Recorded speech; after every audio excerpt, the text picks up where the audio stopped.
What's up, world? It's your boy, Coach EV, aka EV the Geeker, and welcome to another episode of Talking Hoops in the Sip.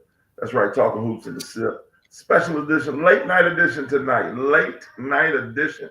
Man, we got a lot of stuff to go into tonight. Man, I'm excited about it. We got my guy, my co-host, Street Ball in Business, Cordarius Jones. What up, Cord? What's going on, EB? Man, chilling, man. Excuse me. High school season just ended a couple weeks ago. Just finished an All-Star game. Just had a showcase this past weekend. But basketball is still going. We finna lock into AAU. NCAA tournaments going on. We got JUCO tournament going on. Just everything going on. And it's just a lot going on. Transfer portal. We're gonna bring on today former state champion, high school state champion Raymond Piggies from Olive Branch is gonna be on today. I'm excited about that. But let's get going a little bit. I want to talk about, before we get into the transfer portal and AAU and parents. Let's talk a little bit about the NCAA tournament. Is any of your teams? Did you do a bracket? No, I ain't doing no bracket, EB. I ain't did a bracket in a couple years, girls or boys. Well, I did a bracket, and right now I did two brackets, and I did one at my job with the school. On one bracket, I am 12th, and then on one, I'm 6th. So the one I'm 6th, I got, let's see. I got Auburn, Alabama. Obviously, I got Auburn, Alabama State, right? I missed the Creighton, Louisville on this one. I picked Louisville, and Creighton won.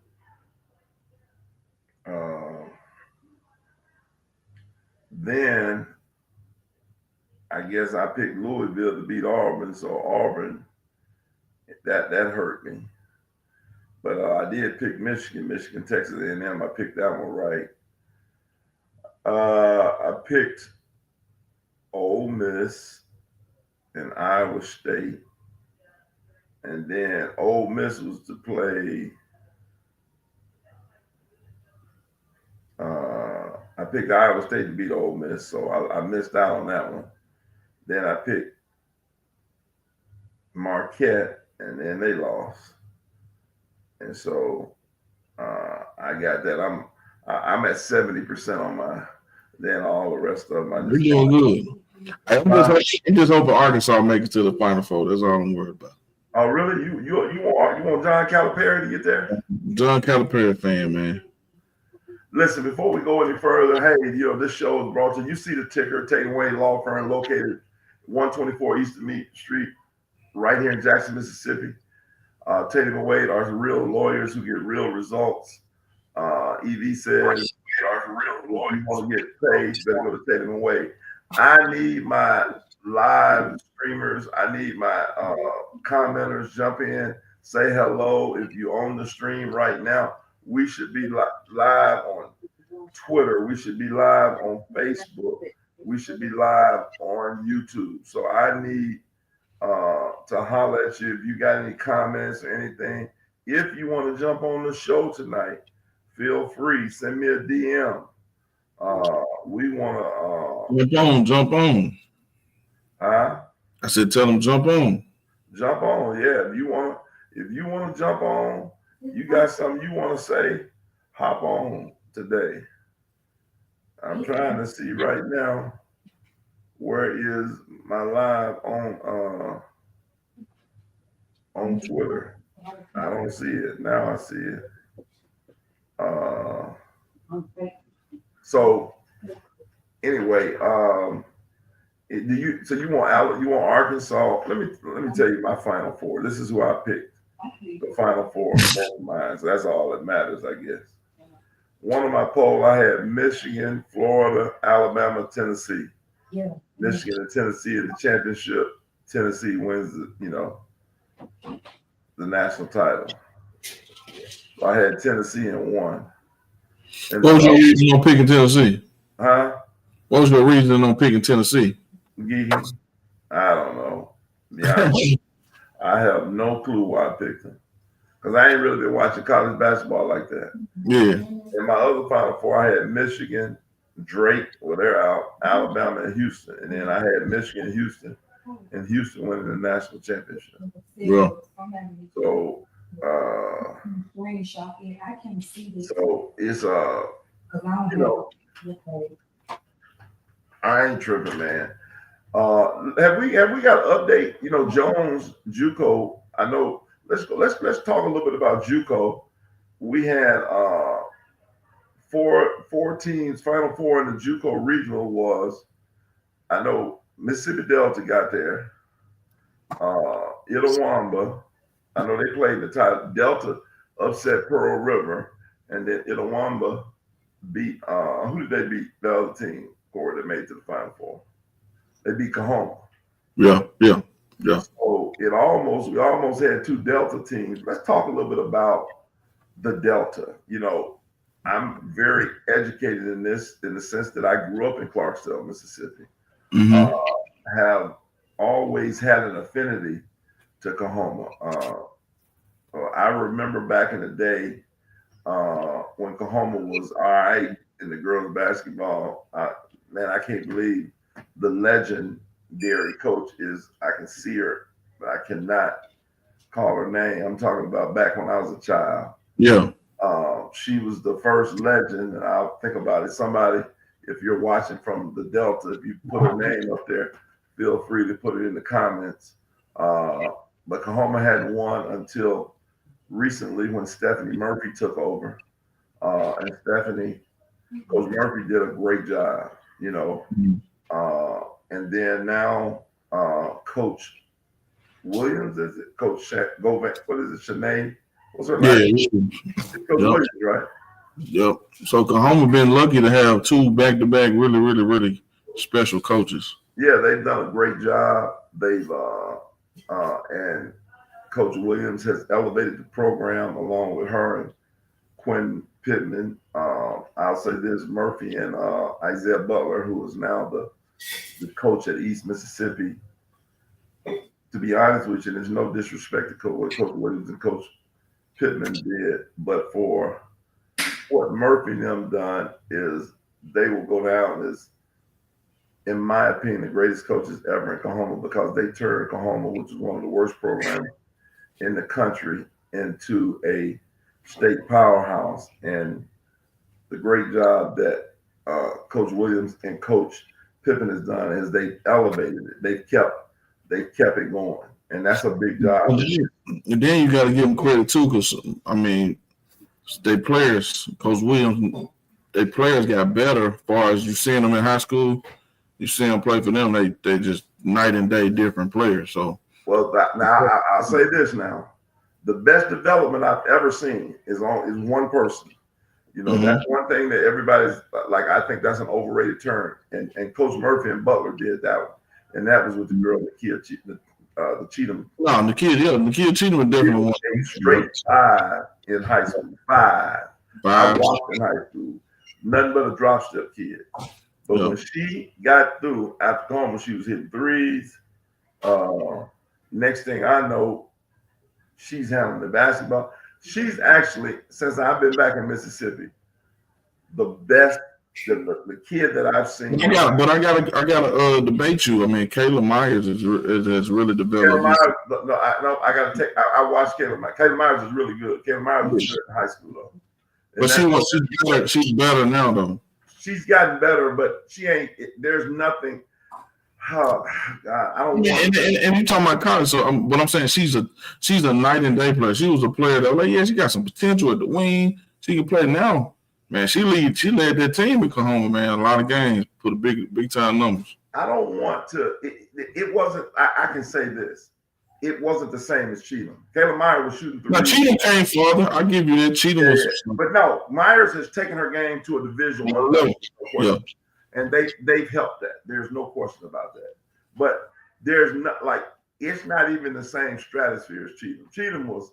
Yeah, Cheatham was. Yeah, I know what you're saying. Cheatham was just a big man. It's hard for me achieve them. And that's a word, and we've talked about this, Corey, me and you. So let's talk about that.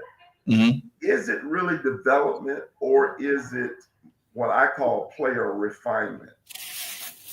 Developing is, to me, I think that is one of the things that a lot of coaches talk about that they'll do. That you can come here and develop, and there's a lot of kids that never happens. I So, can so remember myself. we always debate on that, right?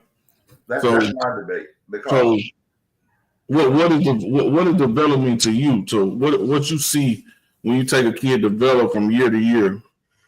What is developing instead of redefining the game?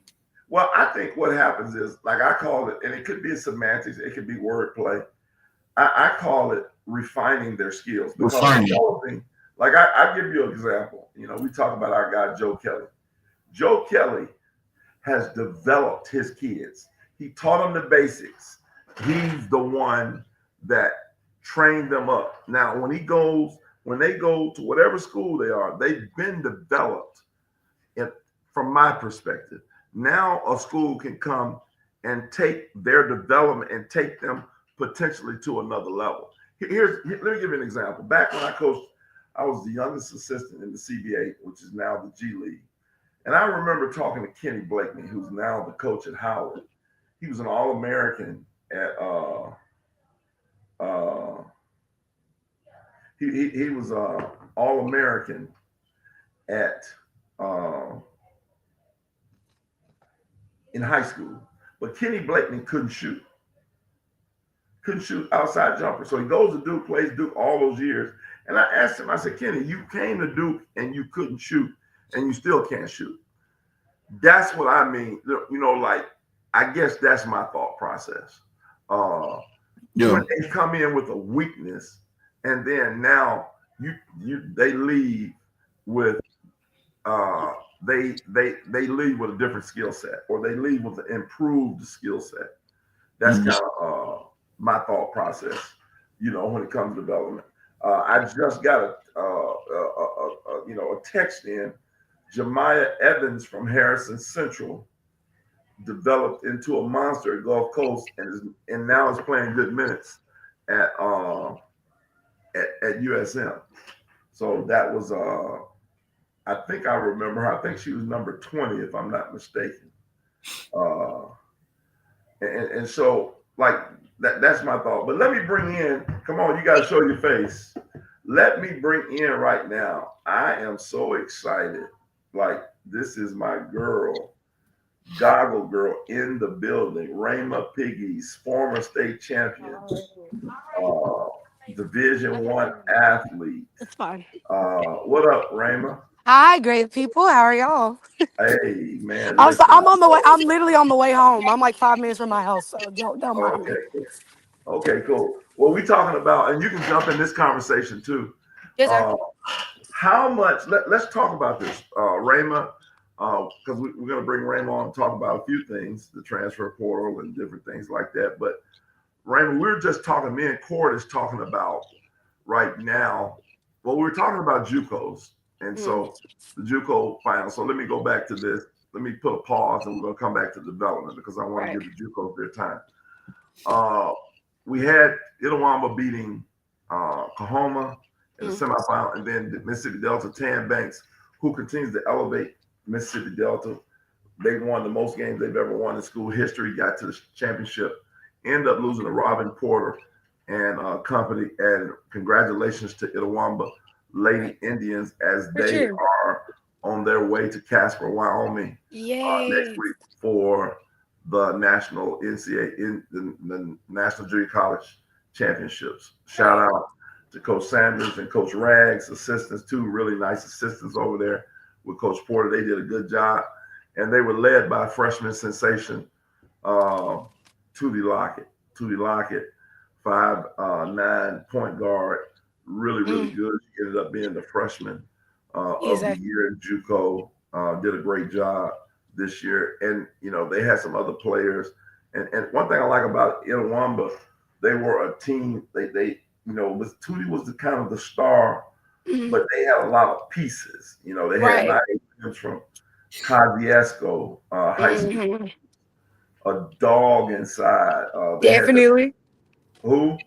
I Uh, was like Danila. I was like me and her. That's my good friend. So I'm finna say she's definitely okay, a good so you know player. about Denayla, and I coached her sister. I coached her sister Diamond at the W, and I just didn't realize how mean Denayla is. She's not. Diamond ain't as mean as her. And then you got the Evans, the Destiny. I forgot the Oh, wing. Destiny. Yes, Destiny, yeah, yes. Destiny. See, look at Raymond. You know about ICC, don't you? Hey, look at me. Look at me. Check me Oh, out. yeah. Look at look. We couldn't even made that up. Look at Look, that. don't tell nobody. I'm repping them up for a second though. Don't We tell them. can't even make that up. We talking about ICC. Then your girl Core came off the bench. Big girl Leanna Silas played for him. That shout out to him. Porter's done a great job. I remember, we like to, we just keep it real on the show. A couple of years ago, I thought they were really talented, and I thought they underachieved a couple of years ago. That's I forgot who they had at the point guard. The Right. girl I really like, Allie. Beckley, Huh? Allie Beckley. Allie Beckley. I thought that team really underachieved. I thought they had a really good team. And the one thing I like, and this happens in this business, where uh, you come back, you keep fighting, and now you come back, and she does a phenomenal job Right. and gets it done. Got the players basically to buy into what she wanted to do. Mm-hmm. One of the things we were talking about. So shout out to them. Shout out to Mississippi Delta and Kahoma and Pearl River. They just get it done every year. Pearl River normally gets an at-large bid. This year they didn't, and so that ended up being a monumental upset because Pearl River won the regular season like they normally do. Right. But getting back, here's what I want to ask you, Raymond. Now, when I look at Raymond, and one of the things that Hold on, before you go ahead, you gotta let Raymond do this. Raymond, you gotta go on your Facebook, gotta go to my page and share the live, cause we need all your followers to come in. Come on I in. got you. Can I do that right now, real quick? I think you can. I don't know. I can't see I was you. like, I think you can. You got the iPhone, you got the high tech stuff. But yeah, we need all the followers to tap in. yeah, because Raymond definitely, Oh yeah, she got them. how she rolls. Yeah. Blake Jones said we live at Outback. What up, Blake? Coach Blake Jones. I met Coach the other day, Core. I didn't realize Blake Jones about 6'4". Yeah, you got right on. Yeah. Blake Yeah. got a little height for power forward. I mean, Yeah. he had a little height on him. Probably Outback eating them spicy wings. What's up, Miss Blanks? What's up, Mr. Hubbard? But here's what I want to get back to. And Raymond, I want to ask you this as you share. I definitely that's a great point. But I want to ask you this. Do you feel, Raymond, you still with us? I think Raymond is, we lost Raymond. She'll be back. Oh, shit. Hope she come again. Yeah, she'll be back. She said she just had to get home. But that development piece, and we'll bring Raymond back in on that. Like I said, I think if you go in and you can't shoot, and then you should be able when you talk about development for me, I need to be able to see you shoot later. Now, let me tell you about experiences that I've experienced at the Division I level and at the D3 level. The Division I level, depending on the assistance that you have, there is a thing where you have individual. You will sometimes some places get a chance where you can do some individual work. But here's the thing: people don't realize at the Division I level, during the year you only get 20 hours a week. So you have to really be strategic with that. Before the season, you only get 8 hours. At the Division III level, where I coach, I can't get any hours. I okay, cannot. can y'all hear me? We can hear you now. Okay, I'm sorry. My phone had clicked off because I was trying to share it, and my phone almost blew up. Okay, can you share? You shared it. I should say I'm sharing it now. It wouldn't let me at first when I was on live, so that's why. Okay, Okay. easy to share now though. Okay. I was explaining, and then Raymond, I want you to tell us about your experience. I was explaining at the Division 1 level, you get 20 hours to work out during the season and 8 hours preseason. At Hmm. the Division 3 level, we get 0 hours. I don't get to see my girls get with them until October 15th, and we have a game in November. So that's before then, my strength and conditioning coach has to do all that because the Division 3 level is all about it's really highly academic. If they do pickup, they got to organize it on their own, all that type of stuff. And Right. so uh, that makes it a little challenging at our level. But even at the Division 1 level, what we're talking about, Rama, is developing. Now, when I think about Rama Piggies, and when I was at Mississippi Valley, me and you know the story. I loved you. I offered you, and part of the reason I offered you was I watched your story. I watched you as a chubby sophomore, and I'd seen girls who were chubby and basically, out of shape, stay out of shape usually. Mhm. But I saw you lose the weight, dedicate yourself, and I said, "Ooh, that's something special." And then I saw you basically lead a team uh, like Olive Branch to a state championship over, which now is you know, a top 5 WNBA pick in Madison Booker, and you Right. had 28 points and 9 rebounds in the state championship game. And when I saw you, a lot of people didn't see the vision, but I saw the vision because what I used to tell my coaches, I said we got to offer Raymond Piggies for more than just her speed and all the other stuff. She's her intangibles, her ability. She's a leader. You can't put a price on that. And I tell people that I think a lot of times people overlook uh, stuff like that. And at the time, you were just being overlooked. You know, and with you being a student, and I know there were certain things I remember you were talking about even not playing basketball. You talking about going to Vanderbilt because you're gonna be a doctor, and I'm like, Yes. Yes. I'm like, that's all that stuff is cool, but at the end of the day, no, let's come hoop.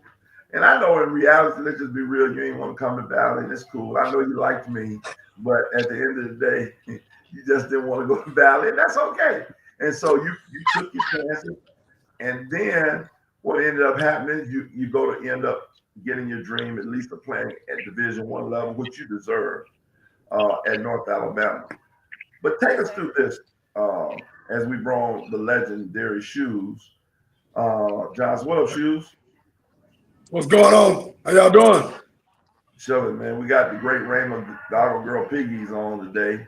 Because we're going to talk to you about a Okay. few things, Raymond. But one of the things right now is this thing coaches sell. One of the biggest sales they use right now, especially at the JUCO level, is uh, development, developing players. And uh, I think that is a overused and overrated term because I think a lot of kids have been, like the kids that really need developing per se, if you want to call it that, when they leave after 2 years, they're the same player. And one of the few people that, like I said, I've seen, we talked about a couple that I really saw that really changed was Nakia Cheatham, that was at Cahoma County to what she is today, and Stephanie Murphy and Isaiah Butler did a great job. Corey mentioned Kayla Myers. I just personally don't think Corey saw Kayla Myers in high school. I saw Kayla Myers. Kayla Myers was always a Played wing. against Caleb Myers all summer one But summer. she was always a wing. They took a 5 and turned her into a wing. That's a difference. But let me Yeah, ask you this, Rama, at the Division 1 level where you were at North Alabama, how much individual time, like where have you improved as a basketball player, and how much was that? Because let's look at what you did great. You were a very good shooter. You were a hard worker going in already. You had a work ethic. Obviously, because you lost the weight, you had an ACL injury, and you got back within 4 or 5 months, which was crazy, however long it took you. So you had that going in. You're a great student. Where do you feel that? So that you were developed in those areas.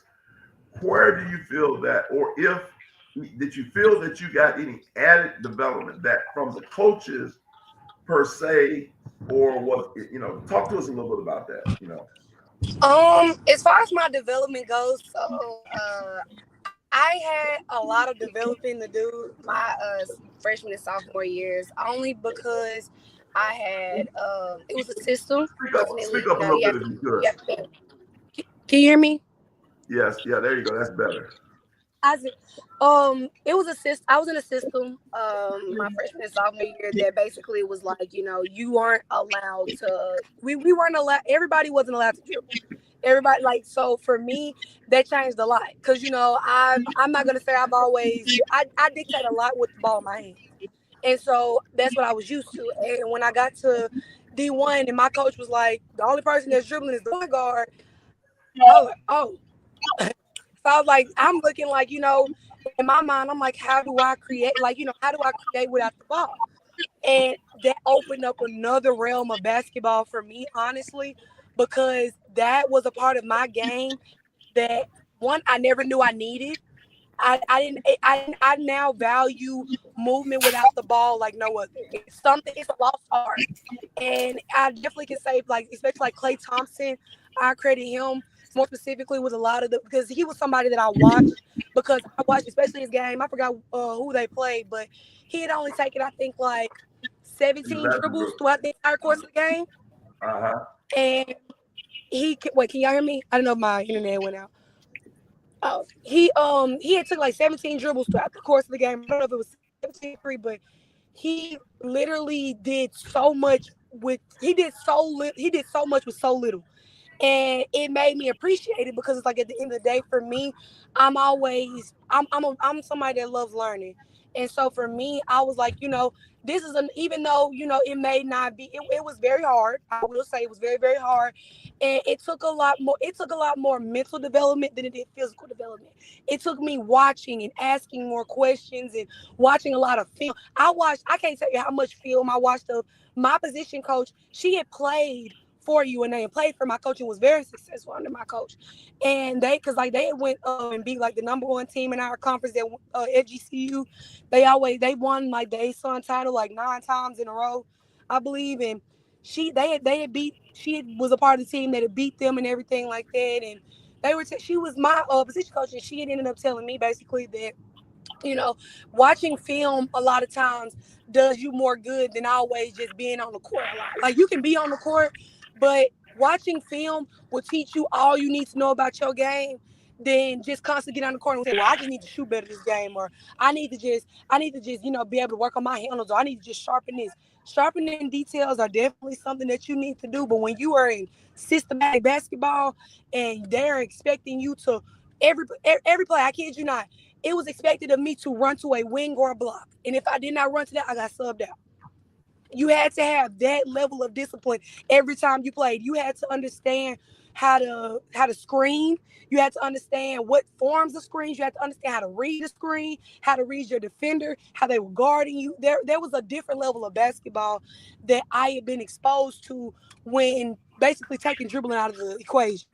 And so that's where a lot of my development personally came in for, me individually and my coaches. They did that for me. Now for this year, with my coaches, it really this was my game. This was a lot of, things that I'd already known, and a lot of things that I basically like did were just they were already a part of my let me get in here quick. I'm sorry.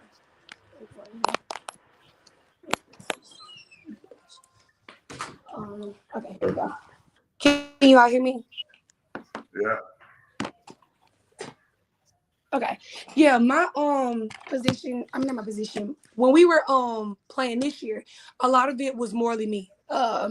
We definitely, had our coaches there for us and they will, do workouts with you and stuff like that. But none of the workouts, like the workouts that we were doing were things that I did myself anyway. Like, working on ball screen, working on change of pace, working on seeing the floor, working on just, being able to handle and finish through traffic and finish in contact because we were in a system where you created whatever you want to create. And so I was able to take what I learned from my past 2 years and put it with this year. And it made my game, honestly, even though it wasn't just like, the best season for me, I definitely was able to take my game to a whole different level mentally just to do. So that's a lot of where my development came in. It wasn't too much physical. It was a lot more mental than it was physical. You brought up a good point, and it made no. You brought up a great point that, and I tend to definitely agree with you. You do in college develop mentally, or you get a chance to you either develop mentally or you see how weak you are mentally. Because You do.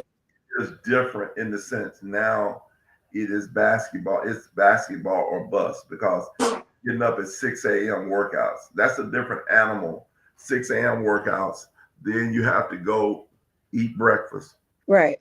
potentially with the team. Then you have an 8 o'clock class, 4 days a week. 9 o'clock class, 10 o'clock class. Then you got to go see, you got to go lift weights.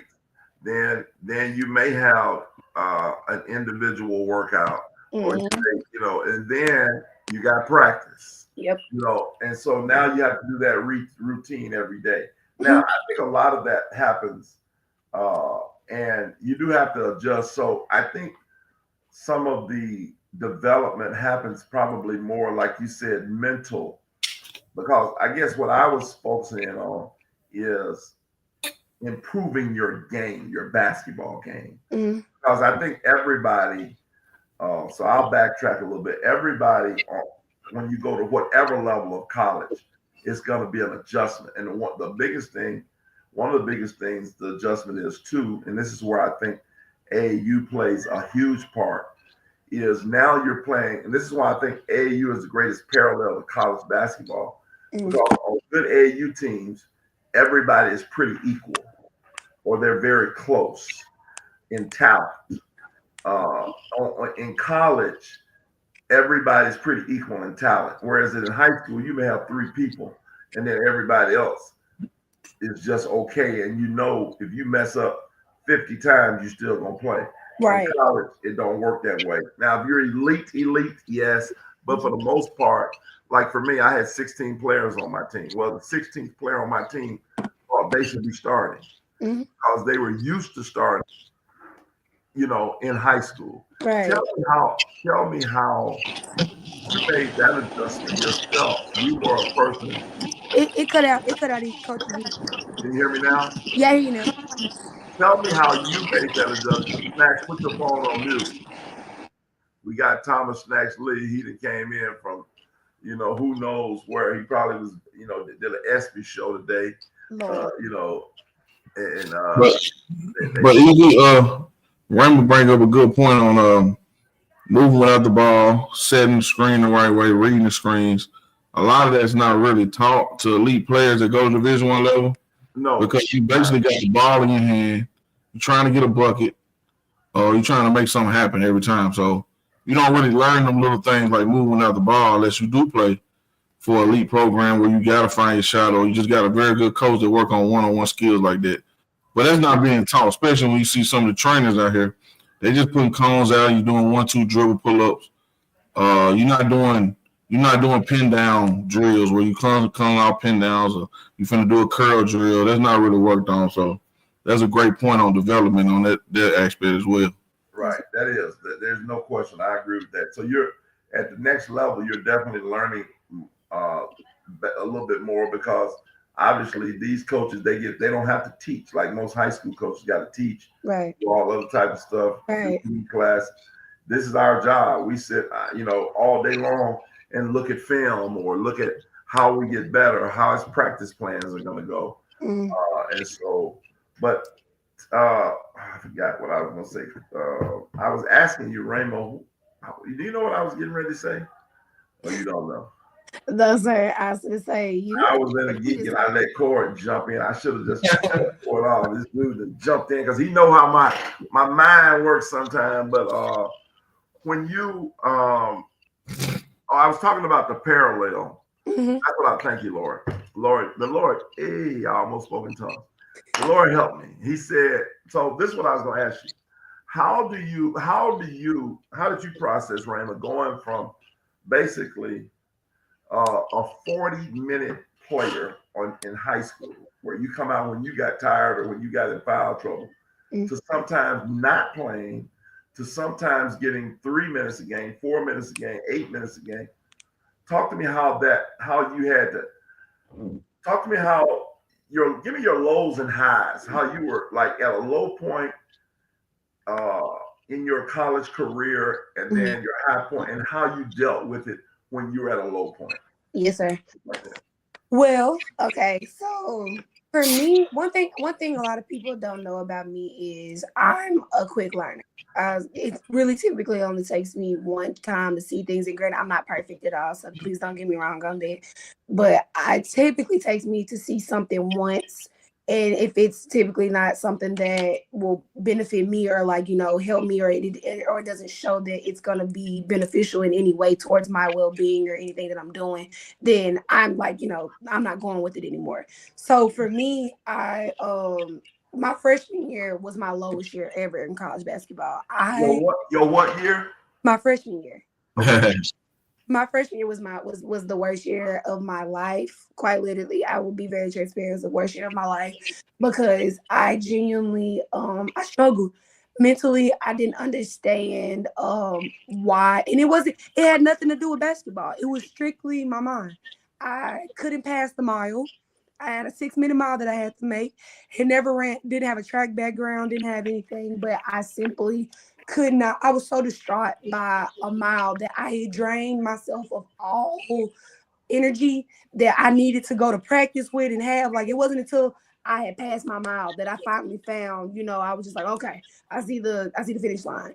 But even then I went through, like you said, the highs and lows. So it was like for me, I had went through like a point where, like you said, like my playing time was inconsistent. So my freshman year, I played like 34 minutes against Mississippi State. I think I had like 6 points, 6 rebounds, and kind of did stuff like, here and there. I was excited because I was like, wow, like, I'm showing myself at a young age that I can kind of hang a little bit here and there. So in the midst of that, I just kind of just kept growing. I never stopped learning. I never stopped being a learner. With learning comes having to be very humble. Because at the end of the day, you recognize that you're not always the person that has all the knowledge. You recognize that you can learn from anyone. I learned from I especially learned from my who is now my best friend, Jay Moore. She was a number 2 3-point shooter in the nation at one point when her and I were playing together my freshman year. And I watched her go from being somebody who genuinely who mentally she struggled, but she beat the odds. And I watched how she did it. And so it was like for me, I knew that I didn't say, I wasn't gonna say that I wasted my freshman year, but I knew that my sophomore year, I didn't want to feel anything that I felt my freshman year. And I made sure that, when my next year came around, I was prepared. So my sophomore year, I got there, passed my mile on the first try. I Okay, stop. You passed your mile on the first try. Let's go back to you failing the mile. What was the mile time? it was basically a 6 minute mile, but it was in laps. So you had to do it. You had guards, point guards had a minute in 16, guards had a minute in 18, and post had a minute in 20. And you had 10 seconds over as a mercy rule to not have to run another one. But if you missed the time, you were done. And I almost passed it on my first try, but I missed the third lap by 2 seconds. How did you tell me what did you do to go from uh, missing it your first year to making it? What did you do in between that time? Ran myself rapid. What they the thing about me is when you give me a challenge, I love to find the odds. That's one thing about me. I've always been given whatever stack of cards that you're gonna hand me, I'm gonna play it. I'm gonna play it. And whatever I come out with, that's gonna be it. Like I mean, I did the long. My thing is, long as I did my best, that's all I can ever do. And so for me, it took me 5 tries my freshman year to make that mile because mentally I just couldn't wrap my head around it. But my summer, I ran myself to death. I was with my dad in the gym. Like literally, as soon as my season ended, it's actually on Facebook. I posted. I was like, conditioning season already started. Like I had told myself, like we just gonna learn and ride the rest of this freshman season out. But as soon as you're done, we're going to work. My coach, before I knew it, I was elected as a captain as a sophomore by my coach. She had talked to me. We had talked countless times over the summer because she was just like, I just see a difference. She was like, I see a difference mentally. She was like, she talked so much. She talked so much positivity into my life. And she was just like, I know, it's a big position and stuff like that, as far as like, being at the D1 level and trying to be a captain and stuff like that. But she was like, I see it in you. She was like, and I have no problem cultivating that in you, she said, because she was at one point, she was very, very young as a head coach and had no clue what she was doing, but she was willing. And she knew she had God on her side. And she knows that that's who I'm led by in all things. And so for me, it was like, I didn't want to feel. One thing about me, I don't like bad feelings. My senior year of high school, like I was hurt when I didn't even make it out of my gym to go to state. It hurt me like crazy because I worked, but the thing about it was I knew that I had no regrets because I still defied the odds. I came back in 4 months from an ACL rehab recovery. So, and that's something many people don't get a chance to say. Most people tear their ACLs and are done. So it was like I still won, just in a different field. And thing about me that I had to learn going into my sophomore year. You have to take whatever wins that you get and you have to be grateful, whether they are like they're 1%, getting 1% better every day. You have to take that literal. It can't be, you can't think that you're gonna jump 25% and think that you're not gonna regress at least 30%. It's gonna happen. We human. We human nature is to go up and down. But it's up to us to maintain this. And that's the one thing that I was striving for. I was striving for just that discipline. And I got that. My dad, I did a lot of, like I said, I studied a lot of my game. I watched a lot of my film. I wrote down the way that people were guarding me. I wrote down times where like I could have shot the ball. Like I got my shot faster. I got in better shape. I made that system my own by my sophomore year. And I was confident in it. I was confident.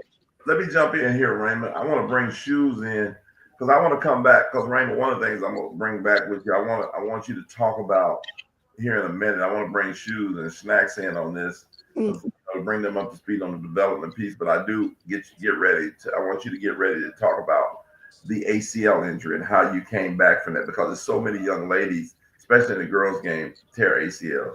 Right. Shoes, yeah. I want to ask you, Shoes. We're talking about development. You know, a lot of JUCOs, that's one of the things, that's their biggest, that's their buzzword.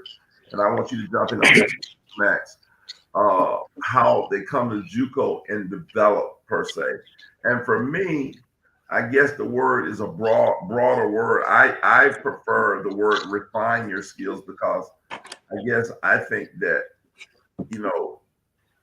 a person has pass, shooting, and dribbling, when they come in, you're not developing them. I think they, like, for example, I'll give you a perfect example. Avery Jones went to Jones. I watched Jones play and shout Avery out to Thomas. Avery Thomas. I don't know why I said Jones. But Avery Thomas, for example, and shout out to Jones. I don't know if did they win, Shoes? No, they lost today. Oh, they lost today. Shout out to Newton Mueller, had a great year. But Avery Thomas, to me, when I watched him play and this is no disrespect to what Coach Mueller and Jones did, but I felt like he was the same Avery Thomas person from a skill set standpoint. I think obviously playing in practice and all like that helped him, and maybe that is what you call maybe it's a play on words for me. He did have to get tougher. He had, all those things had to happen. But I don't see a lot of, me personally, and maybe I'm missing something, where kids go that can't shoot and then they now can shoot. They have a weakness in their game and they improve it. That's what I guess that's what I'm kind of looking at. What's your thoughts on that? I kind of agree with you. I think it's more refinement. She said something earlier that that really I really enjoyed hearing her talk about the two things: film study. You know, just how she's talked about how her game increased mentally, and I think when you get to the next level, that's where the development comes Yeah, more yeah, so than skill development. It's mental right, development or learning how to play, continually learning how to play the game. She yeah. spoke on how she learned how she learned to play without the ball in her hands, which is something so many of our kids cannot do. And we lost shoes. Snacks, you want to pick up until we get shoes? What's your thoughts on that? I get the refinement piece that you're saying, but I do think it's like overall like development because I mean, let's take for example if you got a kid that can that's blazing getting down here, for example. Who? Um, I'm just saying, for example, if you got a kid that's a no brainer driver that you know Okay. that that can get downhill at will, but then if you evaluate the overall game and you say, well, on the next level, this kid gonna be able to check this box, that box, and that box may be that kid developing um, the ability to be able to create a shot off the bounce, or that kid being able to like play without the ball, or you know what I'm saying, or different assets that they may not have displayed on the current level that they were on. I feel like that is development more than refinement though, because I feel Yeah. like you're developing the mindset or you're developing the tendencies, and once it's implemented, I don't feel like that's refinement because if they had never been doing it, then I feel like at that point then that is development because you took them from square one of where they had a specific skill set but then you added something else to their game to where, like, where it's implemented. Now, in a case where it's not frequent and like it may be where the kid hardly ever does it. I feel like that could maybe fall in the refinement category. But I think that if you see like an increase in that tendency and that player kind of gets better from that tier that they were when they first came out of high school, then I think that's development. I agree with you. No, no, I agree with you. I think Rama opened up something for me, and she just was He touching get on. no volume. I think that was. I hear you, Shoe. I think what you talking about, snacks, and what Rama brought to me that I will have to agree on is the mental side of it, the mental development more so than the skill. And I think you made a great point right there, snacks. If a person who only is able to get downhill now develops something other than getting downhill, yes, he developed into that there because and that's what I was saying earlier. And I guess he's doing something that he didn't used to do at one time. But what I'm saying to you, I personally, and we lose shoes again. Shoes got one. I mean, he got the everybody else got an iPad. He got a U pad. I mean, it was some one of them. He got a one of them overseas pads he's using. We got shoes. I'm back, man. I had to get off the pad and get on the phone. Okay, good. So I had to get off my pad and get on my phone. yeah, I just don't know how much of what you're talking about, Snack, which is a great point. And I agree with you, is happening. Where when I see kids, the kids that I watch go to JUCO, and I see them 2 years later in wherever they go, and it's not just here. I'm just saying this has just been in my career. I just don't see a lot of. I think about a guy who played in the CBA, a guy named Travis Williams. He was an elite mid-range shooter, but he couldn't stay at CBA because he couldn't shoot outside of 15 feet. And in his whole career, he never developed a shot outside of 15 to 17 feet. And that's what I'm talking about when I see a lot of kids. I don't see a lot of kids make that jump. Me personally. I mean, let's talk about it. Who would you say, like to me, Rama, I'll take Rama's game, and Rama can correct me if I'm wrong, because I haven't seen Rama play as far as in college lately. But Rama, like she went in a good shooter. Well, I think she's still a good shooter. Uh, and so what she said that she improved on is the mental. Who would you say snacks and shoes that y'all seen over the years that we would know that you could say he came back from college and it was like, oh man, he's different. Came back from college. Yeah, and you said, you just been like, oh man, he really, really improved. I'm sure there are some. I just was curious who would that be? I'm trying to think of who that would be. I'd say Shaq Mm. Buchanan. Yeah, Okay. yeah. So Shaq Buchanan definitely one. all right. So Shaq, Yeah. do you think well, because I never saw Shaq in high school. I've only seen Shaq. That's a great name. I just happened to see Shaq, overseas because Shaq, to me, when I saw Shaq come out of Murray State, he really couldn't shoot, and he still really can't shoot. And that's my guy. He shoots better, but y'all tell me because y'all saw him in high school. Where do you feel his improvement came outside of athleticism and just playing? That I'm just curious. Well, he definitely probably improved on his skills Okay. some, but as we were saying earlier, man, it really comes down to just a better understanding of the game, knowing how to affect the game, knowing how to make plays, when to make plays, what's a good shot, what's a bad shot. It really comes down to that. But with most of the people who improve, it's not really your raw talent that's gonna get better. It's learning how to apply that talent. Yeah, Mm-hmm. that's a great point. I can get with that. The mental aspect. Snacks, what's your thoughts? You brought up Shaq. Tell me what's your thoughts on Shaq improving.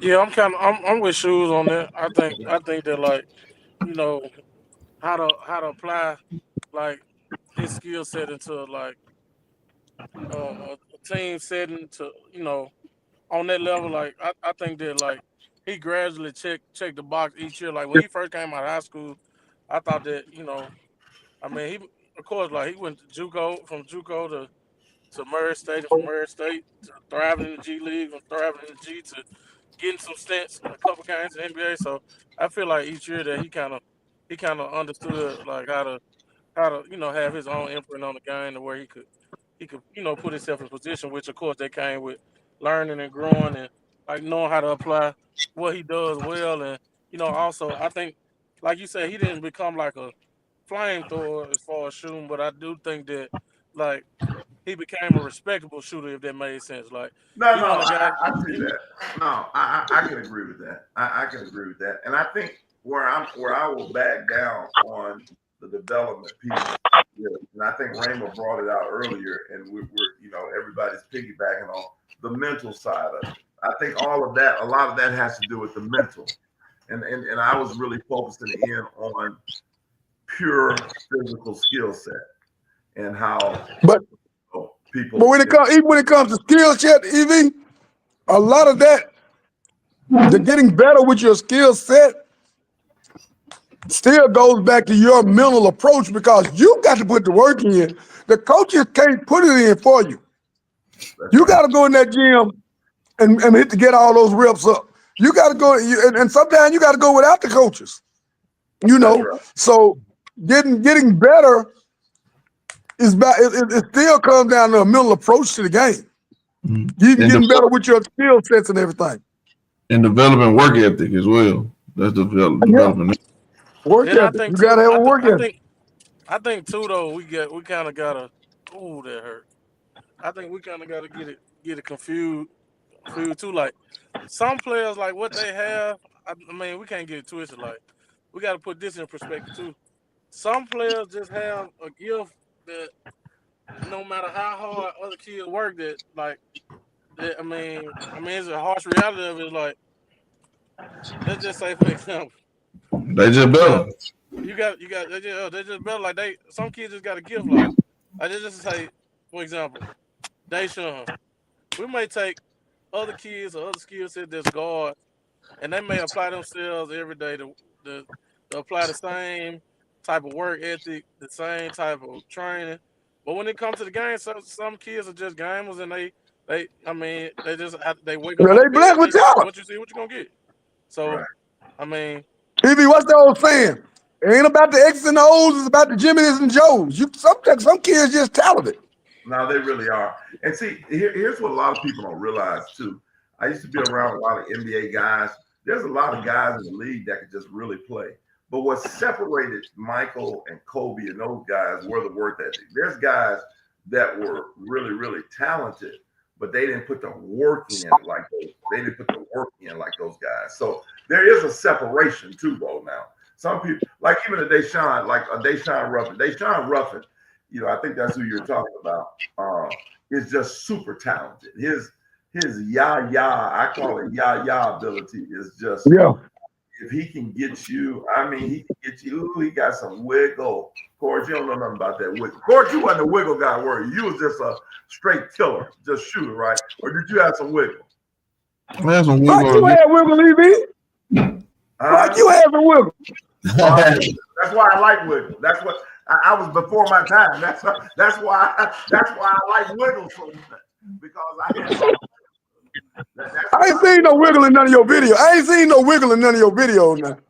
Go back and watch it. You'll see. I did the Tim Hardaway cross behind the back. I lay you with the left. I mean, you just see like Cord don't even know how to clap and just lay you with the left. You see how I did that? That's natural. Cord just know how to do this. He can just shoot a little bit. You know, he can't do that. Hey, Josh Brooks told me to tell you what up. He said you were a killer. He told me about some game you had 47 against somebody. Y'all lost in overtime from a team from Memphis, and you killed them. They came down to Hernando.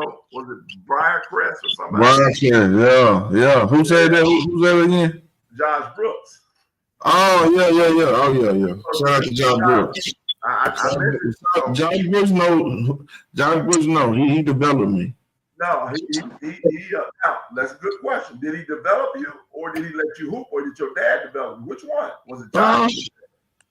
Bro, it's both. My dad had me since I was young, so, but he developed me into giving me that confidence when he came in as my coach and said, "Hey, you the only college player I got in the gym, and I'm gonna ride it off you." Okay. Rainbow, back to you real quick. Do you think that who would you give the most person when you look back at your career right now? Who would you say had the most influence on your career in totality? You know, mental, spiritual, skill wise, all of that, just basketball. Who would you have to say this person? Without this person, I probably wouldn't be the player that I am today. Coach Jason Thompson. If it was, I am Jason. I tell anybody I'm Jason Thompson product all day long. Without Coach T, I am not I don't have the work ethic. I don't have the mental capacity. I don't have the drive. I don't have the shot, the confidence. I don't have anything without Coach T. Coach T was the one that even as a pastor's child, Coach T was the one that opened up that door for me as far as like you can have your own Christian journey, but it's on you to, get your own relationship with God. But it started with him basically being the example. My coach, I sat there and watched my coach like every morning blasting but gospel music, like we prayed we prayed so much and we were so close, and everything that I ever did at Olive Branch when it came down to playing basketball had all the world to do with God. And Coach T was the one that definitely emphasized that. So I credit everything to genuinely speaking. Out to the girls' goats, Coach T. He's got over 10, at least 10 state championships, doesn't he? I don't even know. It's crazy. He has like 2 hands full of rings. Like, it's crazy. It's crazy. When you look at, people can say, well, he got a lot of those at Byers, HW Byers, I guess. I don't get caught up in the levels. At the end of the day, man, you got to go there and win. He did it, and then he did it at the highest level at Olive Branch. He's just done it wherever he is. He has a system. He's a winner. And to hear that, you say that about your coach, that speaks volume as someone, as that helps you, that you give credit to. Gordon, you said Josh Brooks and your dad would be the 2 people for you. Yeah, as far as I mean, Josh Bush came along later, man. It gave me that real work ethic, So he pushed us like some college. I wish Hernando would have gave him everything he wanted because he would have probably went down one of the best coaches in Hernando history. He turned that program around. We the most winning boys team that in the 2000 era. So there's nobody that ever can. It haven't even been duplicated. So. Well, you got to look at Josh Brooks. Obviously, knows what he's doing. He's been coaching. He was an assistant at Mississippi College for many years. Then he goes over to Belhaven, has 2 very successful years there, and now is the new head coach at Mississippi College. Shout out to Josh Brooks, coach. We just pray you have a good guy, man. Christian guy, good guy. Good dude. He is a good dude. Switching gears, I want to shift into this. Now let's talk about the transfer portal. The transfer portal. Listen, there's so many people, and man, I'm so glad we got Raymond on. We just before you get in the transfer portal, can I ask Raymond one thing though? Because it's going to Raymond, in girls basketball, why do you? Because I've been around coaching girls for a long time. Why do girls go to college and they just give it up more so than boys? In your mind. Great question, Cora. I know you see it, you hear it. I'm gonna be real. I was say I was trying to decide if I didn't know how to put it and stuff like that. But I'm gonna be real. A lot of people go through a lot of different things. And so it just depends on really what you can tolerate. But I will say it is the mental hassle of it. It takes up a lot of your time. It's a sacrifice. It's you have to buy in every day. And that's what's expected of you when you sign to any collegiate level. It doesn't matter. And that's the biggest lesson that I've learned this year is it matters not about level, because level, the only delineation of level is the levels are just the scholarships. It matters not about the talent. Because it's D1 players at JUCO, it's D1 players at NAIA. Some people just have different reasons of being where they're at right now. And I learned that. But genuinely speaking, a lot of people get up there and they give it up because it gets hard. A lot of people don't want to do hard. And I know that's typical to hear because that's what a lot of people do. But like my freshman year, I can't tell you how many people, like if you would have put some people in my shoes and tell them without a background of running, like now don't get me wrong, we ran. Coach T, I can vaguely remember like having more practices without balls than I did with balls. Like genuinely speaking, we ran. But the thing about it was I didn't have, like most people have like track backgrounds and stuff like that. I didn't have that. So coming in and being expected to meet certain standards or be able to do certain things that even my body, I can't even fathom my body doing.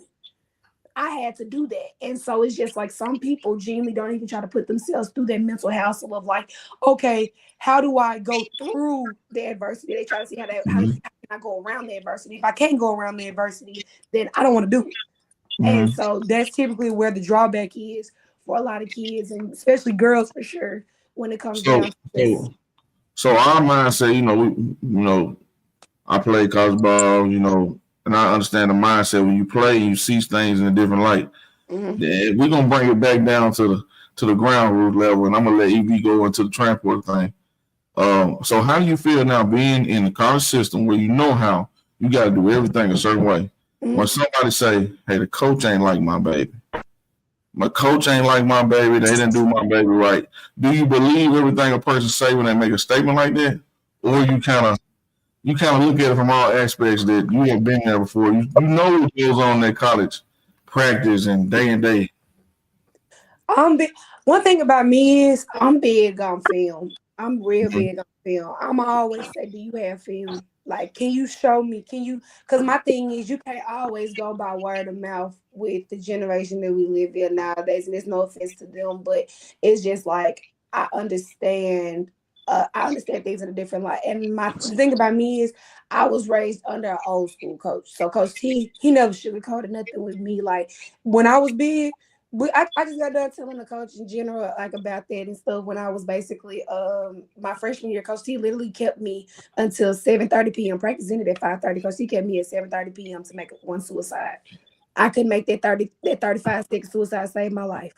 And he kept me there and I made it. You have to know I made it. My mama would call and she blew my phone up and she, came in and saw me doing that. But it was just like, if it was not for my coach teaching me that you must do hard things in order to be, successful in anything in life, that reframed my mindset. And then going to college and see how I had basically, Coach T had basically given me the blueprint, and he had given me the work ethic and said everything. It was on me to do the work. And most times, I don't feel like we as players are accountable for that. We don't hold ourselves accountable enough for doing all that we can. And that's typically why, that's why I always say, like, show me film. Or what does your coach say? If I, like, matter of fact, don't even talk. Let me go ask your coach what he say. Because it's like even when you can ask my mom, you can ask my father. Like, I've never bought there's never been a time where I had to tell my parents, oh, she just don't like me, but like for no reason. Or like whenever I was going through like and wasn't playing, I was honest with my parents, and my parents, they watched my film in practice. Sometimes it has nothing to do with you. My coach told me that sometimes it has nothing to do with you. Nothing to do with you, right? Because Right. sometimes it's a matchup thing. Yeah. Sometimes we might be playing the team That's against what I wanted to get all into. five guards, and Yeah. you need to have somebody out there that can run with them. Yeah. And me being a bigger guard, a lot of times, yes, that places me at a disadvantage. But however, my mindset, I'm going to condition. Don't worry about it. I'm not gonna sit there and take it. Y'all want to play five guards? Put me in the lineup next game. So after 3 years, you are now you in the transfer portal now, right? Yes, sir. I want to misspeak, but you stuck it out 3 years. I did. Most kids don't stick it out a couple months.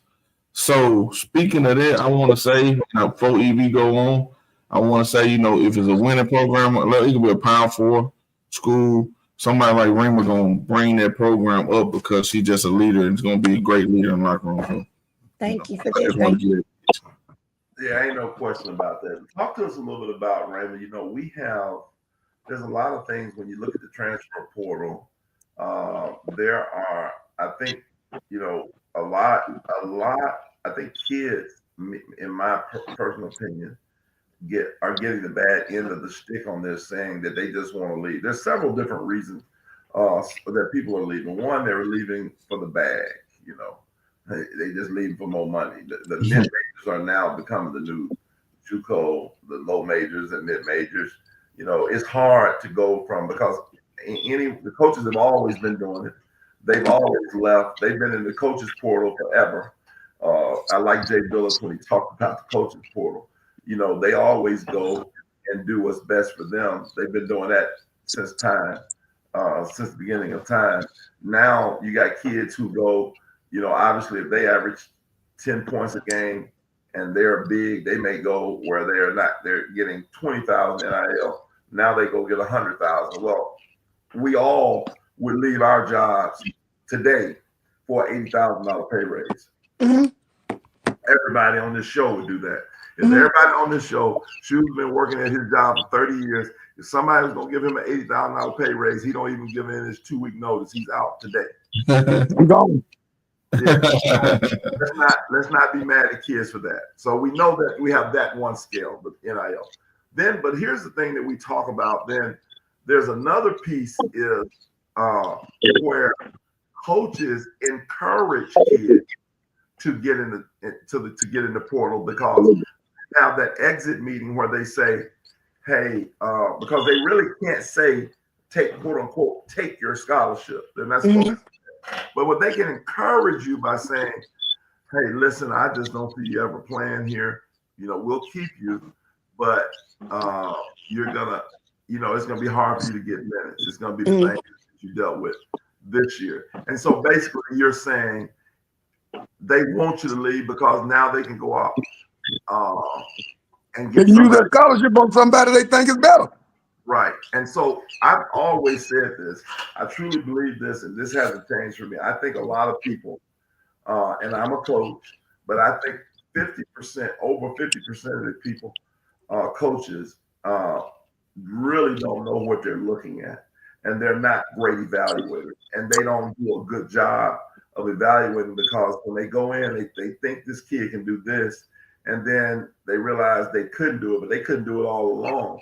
Or there's a kid that could do something, and because you don't like them this week, or you don't like what they do something to piss you off, then now, you put them in a quote unquote doghouse, They never get out of it. And then, you have so many variables. But talk to us a little bit, Raym, about you are in the transfer portal now. And so you had a coaching change. So that was one thing that the staff that brought you in is not the staff that's there. And a lot of times when that happens, most new staffs want to bring in their quote unquote people, which they have a right to. But for the life of me, because I just know your character, uh, any coach in America will want Raymond Piggy's a leader. And I'm not just saying this because you're on here. If I didn't think that about you, I just wouldn't say it at all. I would just ask you a question. But talk to us how what led you to get in the transfer portal, and then how you're feeling mentally about having to get recruited again. Are you going to get recruited? This, that, and the other. Talk to us about that process. Well, first I was saying, for sure, you definitely read my situation. I was gonna say, as far as like the whole thing with just basically like the coaches encourage you to get in the portal and stuff like that. My meeting was very, very simple. My coach just said she just didn't see fit for me returning to the program, which it's a business, and some people you have to. And one thing I don't want anybody that's like listening or anything to feel like I have any ought against them, because at the end of the day, I learned so much about basketball this year, and like especially defensively, I learned a lot that I can take forward with me and apply as well in my future. So I'm excited about that. I didn't leave on any burn bridges or anything like that. It was very much of a mutual agreement that we just want what's best for me, and regardless, you don't ever want to just waste someone's time and keeping them in a program where if you don't see fit for them as a head coach, and I don't see that I'm fitting your or meeting your expectations consistently, that I don't want to waste your time as well. So that was kind of just the mutual agreement that we reached and everything like that. And honestly, for me, I could just kind of feel that God was ready for a change when it came down to it and everything. No, I wasn't ready to leave UNA, because actually I was planning on staying, if I'm being honest, because I just love my school and I'm all about do what you start. So that's one thing that I've always been taught, regardless of who is on my team. Like I never look at who, like if like I played with India Buford in high school and stuff like that, but I didn't have India Buford when I went to college. I didn't have an India Buford player that I played with. I had Skylar Gill, which was like my sister, and I played with her. But growing up, I mean, I've always had a dominant player, but when I got to college, it wasn't, that representation wasn't there. Everybody was, like you said, the same earlier. And so it's just kind of like what sets you apart. And so for me, honestly, I'm not necessarily concerned mentally when it comes down. And it's not even in a like cocky fashion, because I'm just as humble as it probably gets a lot of times. But I'm very content with God and what he has for me. So I'm not worried about how this will turn out, because at the end of the day, what's meant for me will never pass me, and it never has. So I'm excited for the recruitment process. I mean, a lot of people don't know. I lost all of my offers going my senior year of high school when I tore my ACL. A lot of coaches backed out on me and stuff like that. So this is actually my first time actually feeling, wanted, or I tell my mom that, because she was even asking me. She was like, if you don't ever pick up a basketball a day in your life, like I don't care, like I will pay for school, like all this other stuff. And I was like, no, like I don't care how hard it got for me. Like I'm gonna keep playing basketball. Like this is my ministry. This is what I do. And so I told her, I was just like, I'm excited, because for the first time in my life, I will be able to like understand something that I never got a chance to feel when I came out of, my junior year. I was being recruited heavily. I got recruited by Power Fives. I got recruited by high mid majors, low mid majors, D1s, D2, like just different people of all over. And it was like, when you take a risk on a child that tore the ACL, and I told the coaches, I was like, I don't have a weak mindset. Like I plan on, and I have it in message as well. I was like, I plan on coming back in like 4 to 6 months. I was like, I can guarantee that. And I said that to all the coaches, and the only school that stuck around was North Alabama. So it was definitely a godsend situation, because Excuse me. oh, well, you all, yeah, yes, you stuck around. You stuck. I promise you did. You called me every day. We Hey, I'm like, okay, now you can keep going. You know what I mean. But they genuinely, as far as like everything, that I could have wanted as far as like, academically and athletically they had.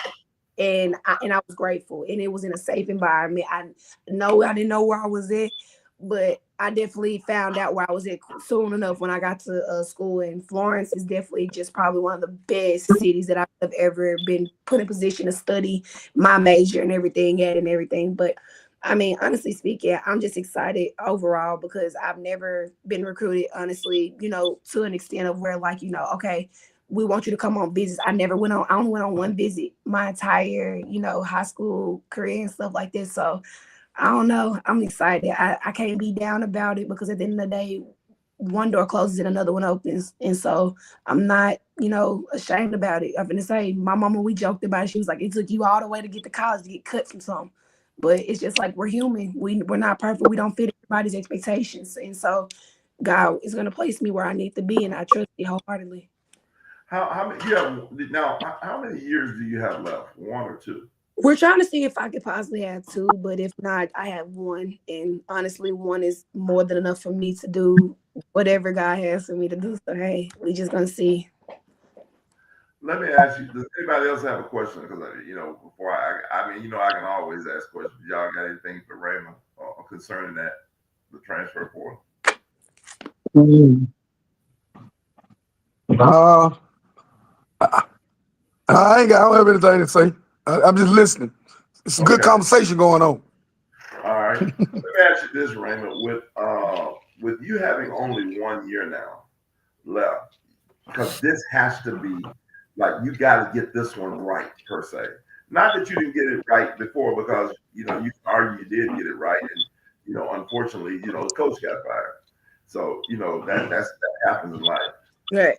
What are you looking for specific? Because there'll be a lot of coaches that watch this or go back and watch this, Mhm. because uh, what what do you say to the next coach? What you're looking for uh, in this next one that's going to help with your decision? Are you open to all levels? I mean, what are you like? What are you looking for the best fit? Academic. Talk about what you're really looking for. I'm just looking for home. North Alabama has set the bar very, very high when it comes down to it, academically and athletically. I've never wanted for anything. I've never lacked, and I'm not even talking in monetary. We're talking about like how you spoke about the intangibles. My professors, they surprised me with my. They found out that I was transferring. They all got together, and ones that didn't that haven't even taught me before a day in my life, they wrote my letters of recommendation for medical school, and they surprised me with it. And I was just like, I'm appreciative because I would have never expected to have made the bonds and relationships that I made going to college in the same way that I did in high school. And so they placed me in position to honestly just be so successful. And so it's just like my next school, I'm just looking for them to basically be a propeller. I need a school that's going to be a home for me, that's going to, I want a coach that's going to coach me. I'm not scared of hard coaching. I'm not, unfortunately. I know a lot of people, I know that comes with a lot. And, with, a lot of things, comes a lot of work. But at the end of the day, the thing about me, work has never been a problem. It's about where I've been, where I do my work at that matters. And so it's just like if I, am able to come on your campus and I feel at home, then I'm going to consider you. And if we can have conversations like these where we can just be transparent and we can talk about a lot of things and stuff like that. I'm big on relationship. That's one thing that I pride myself in. And it's like if you can meet me where I'm at, I'm going to always meet you where you're at because I'm going to always want to know your expectations as a coach. I'm going to ask you, straight up, like, what do you want from me? So that way that there are no guessing games about that because that's one thing I definitely feel like I could have did earlier on my freshman, even I was a freshman and stuff like that. That was something that I asked my coach immediately going into my sophomore year. I was like, what do you feel like I could be better at? That's one thing I ask all of my coaches. I'm not afraid of criticism. If they tell me I need to be in better shape, then I need to be in better shape. If my coach say my ball handling need to be better or I need to be more consistent, then that's just that. And I need to do that. And so for me, it's just like I want a coach that's not gonna, shy away from giving me critiques. I don't want a coach that's just gonna, put me on some form. I want to be, in a program that fits me, that's gonna receive my energy, that's gonna receive my personality, that's gonna receive my, religion, my major for sure. professional biology, regular biology, professional biology, they're the same thing. But it's just like whatever school that I go to, I want to be able to have the best, the best of both worlds with being able to at least like if I do have the opportunity to go overseas, if they see fit that I'm good enough to do that, then I would love to do that. But I'm very realistic with myself. So it's just like it's never too much that has to be said, a lot of times when it comes down to it, because I always try to do my work early as best as possible and just kind of see where it places me. But one thing about me, I'm hungry. I'm hungry. I said they woke me up with this one. Put me in the transport. Me, being placed in the transport portal and everything woke me up in a way that I've never seen myself. I was literally today, Coach T. I've been in the gym ever since because we're on spring break right now, and I've been in the gym for like already like 2 days already. I've been in the gym. I want to say already like 10 hours, close to 10 hours. I spent 3 of them in there today this morning. Coach T came in there. They were in school when he came in out of his office and was like, "Ray, you still here?" I said, "I've been out for 6 weeks." I said, I had to get back to it. I was like, because I had to sit out, I had like little, injury and stuff like that. But I came back and I have a chip on my shoulder. And anytime I've had a chip on my shoulder, I go after it with all that I have in me. And if it's gonna be my last, and I'm making my best. I feel like I'm more than equipped, and I have so much support. My family's behind me, my coaches are behind me. I have God in my life, so I'm not concerned. I just want somebody that wants me just as much as I want them. So that's where I'm at with it. Well, I can tell you this. If anybody is watching this clip, we really need to cut this segment of the show, and you need to use this as your. And then she said something. She said something so powerful. You wanted to stay at North Alabama. Mm-hmm. Then I had no plans on leaving. You basically making a choice for yourself, which the coaches make kind of saying some things that just you seeing the writing on the wall. Mm-hmm. But it's not. You stayed there. You grinded it out. And what I guess I want to ask is, I see so many kids I know, kids I don't know, they jumping in the transport port, and I'm like, why? You didn't even give yourself a chance at the school you was at. Mm-hmm. And you did it for 3 years. So basically, and you still said, hey, I would love to stay here. I just don't understand. What's the process of some of these kids these days? They just feel like, oh, it didn't work out here. Even though you played minutes, like as a freshman, you played 5 to 7 minutes a game. Yeah, that's kind of low, right? But you got on the floor. You was able to hit moments. Mm-hmm. Like you said, you played 34 against Mississippi State. Mm-hmm. One game you might have had 3 minutes. But that's just how it go. Matchups, like you said. Do kids not really understand that, or it's a maturity thing? What is that? Because I see a lot of kids that should not be in the transfer portal. That's probably going to be at a lower division than they start out at. I definitely will say it's definitely a maturity thing, and also it comes with being realistic with yourself. I've always been realistic with myself because I've never had a coach that sugarcoated anything with me. Every coach that I've ever had gave it to me straight up, and I know that's what you do as well, Coach Clark, because I've talked to you as well. So I just know a lot of kids nowadays, like it just really depends, like I said, on your mental capacity and what all you're able to tolerate. If you're not able to tolerate a coach literally screaming at you because you didn't run your lane, then I don't think it's not gonna be it for you, because you're gonna get that at any level. You're gonna get a coach. You're gonna get coaches that you're gonna get coaches that want to cultivate you. You might get a coach that doesn't want to cultivate you. You're gonna get a coach that that has intentions of playing you, but sometimes this person might be playing really, really good, so they might not see you, and it's like, do you fall into the shadows when the promises don't, fall through that y'all made on the phone with each other, or do you work harder? And I woke up and I worked harder. I've never chosen to sit back in the shadows and just be like, well, she doesn't want to see me. My freshman year, you can call my Coach Tyler right now. How many times I was in her office just trying to understand what it was that I could do to get more game time. My film sessions, I was in there with my position coach trying to understand what I could do better and how I could make my game better just overall, because it was like, I feel like before I can ask anybody something about myself, I have to know within myself what I'm doing wrong. Because the truth gonna come out, and if I'm not being real with myself and they come tell me that, it's gonna hurt. Because So what you said, Raymond, you said that it's a business, yes, and I it don't is. think some of these kids understand that. Yeah, you didn't play the business you want to play, but it's business. So is you gonna use this business to help you succeed in life as well, or you gonna get in your feelings and get somewhere with you know you might not make it out of just off your feelings because if the coach still wants you there and you know, oh, well, the coach only played in 5 minutes.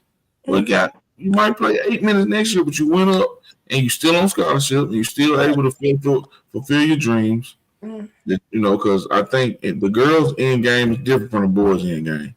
Yeah. Everything's different. You know what I'm saying? So Yes. I think more girls need to look at the business aspect of this. It's a big One thing. Oh, my fault, Coach Core. I no, didn't you good. You good. I just wanted to piggyback off of that for sure. Like, if it's anybody that's watching, that I can just encourage and just tell them one thing for sure that took me a long way. That my mom, it really was my parents, but more specifically my mom, because she watched my brother when my brother played for University of Memphis, and he then went on after that and played professional for a minute, but. He basically my mom was just basically telling me, like, you gotta remove emotions out of it. Your emotions, like, you and my brother told me the same thing. He was just like, sometimes it could be a cold hearted business, but that's life. Like, you gonna be in positions in life where it's gonna be like people don't want you. Like, yeah, they hired you and they talk so good about you in the interview, but 3 months later, if somebody else, your coworker putting up numbers, it's a numbers game. I'm gonna tell you that now. If your numbers, my coach, I'm gonna tell you, for me, my coach kind of already had it set out that she was, gonna encourage me to get in the portal and stuff like that, which is totally fine. But my teammates that, she genuinely like was talking to and genuinely just had that relationship with, that she also as well like encouraged to get in the portal. She had stat sheets out for them. She had stat sheets out. She read their numbers, the ones that she kept. She told them, you shot this, you shot this. You good, you fair. And it was that. And that's how some of that meetings went. But and it's like you and my teammate, she walked out there and was like, well, my meeting was all of 2 minutes. Your meeting can be, mine was 13 minutes. I had some that had 2 minutes. I had one that had an hour long one. It just really depends on what it is that you like, that your coach sees fit for you, and what y'all may have to talk about as well as that. But for me, it was kind of like it was understanding. And it's being realistic. One thing about, like, I keep saying it, and I'm gonna keep saying it because that's just me. But when it comes to life, for me, and I see for this younger generation, you cannot have that sense of entitlement to yourself. You can't. That ego has to go out the window, or you're gonna hurt yourself long before you can get into battle. If your ego coming in is, oh, I played and I did this, I kid you not, they couldn't care less that I won 3 state championships. Mm-hmm. And I never talked about it. I rarely talk about it. The last time I ever talked about it, and even was reminded that I, won 3 state championships, was when I went to our ASUN Media Day my sophomore year when I was a captain, and my coach, took all the captains to the ASUN Media Day. And the man was just like, Big East, you won 3 state championships in high school. You had an incredible career, like all that stuff. And I was like, oh wow, I forgot about that. Like, genuinely speaking, because you get lost and you don't. My thing is, if your past is all you talk about, you ain't doing so right. My past accolades don't surprise me no more. And that's not saying that but I'm talking about your past, EB. Hey, I'm so I knew you were gonna say that. Hey, I was getting ready to jump. Hey, you know what I was gonna tell her? No, that's when you that age. When you get gray hair like us, shoes, that's all we got is our past. But see, that's the thing. But it's like, it's different though for y'all. Cause like for me, I know when I'm done with my game, that's all I'm gonna have. My past. Yeah. What I did in my past. But we talking about players that's available, that's healthy, that's playing right now. If what you're doing in the past is what you relying on to get your name out there, to get you in a starting position, then you got life messed up, and you got D1, D2, D3, NAIA, and JUCO basketball screwed up. Because it matters not about what you did in high school. It's about what you're going to do when you get around 5 players, a group of 15 players, and you one out of the 15, how you going to be different? What's going to set you apart? Can we get her an offering plate? Man, I feel like hey, she preaching tonight, Evie. Hey, Touch your neighbor and say what you did in the past doesn't matter right now, baby. Hey, Ram, it just matter. You keep on saying the best shoe on this show. Hold on just a second. Before you say that, Score, Snacks, we need to have your organ right now playing. You missed, Snacks is a keyboard. These snacks hit the organ right quick. Man, If we I was need if I was on my other phone, I got the keyboard app on my phone, so I could have hit it one time. Tap in. He is preaching in here. He was finna take Hey guys, I gotta bow for a minute, but I may be back. But I gotta bow for a minute. Okay. Yes, sir. I would have been a piano player. I would have had you, man. Let me ask you this, Raymond, because you know right now, and I hope people, because you're teaching, to be honest, a master class. This is a master class for kids, every kid, and I'm going to try to do something with this one because you have so many nuggets here. But a question that I think people have to ask themselves right now, and I don't know what I'm gonna do with this, but this is something that is so critical. The question, and it was even, and I want to segue into your ACLs. You know, so many kids dealt with the ACL, especially on the girl side. But you know, one of the things I talk to, there's several things I talk about in our pregame show, my pregame speech with all my kids. The first thing I say, you got to be mentally tough. In the game, we got to be whoever's going to be more mentally tough. And what do I mean? You got to remember the plays. You got to remember the scouting report. You got to remember. You got to remember. You got to remember the box out on the free throw. These are things where you just got to be mentally tough.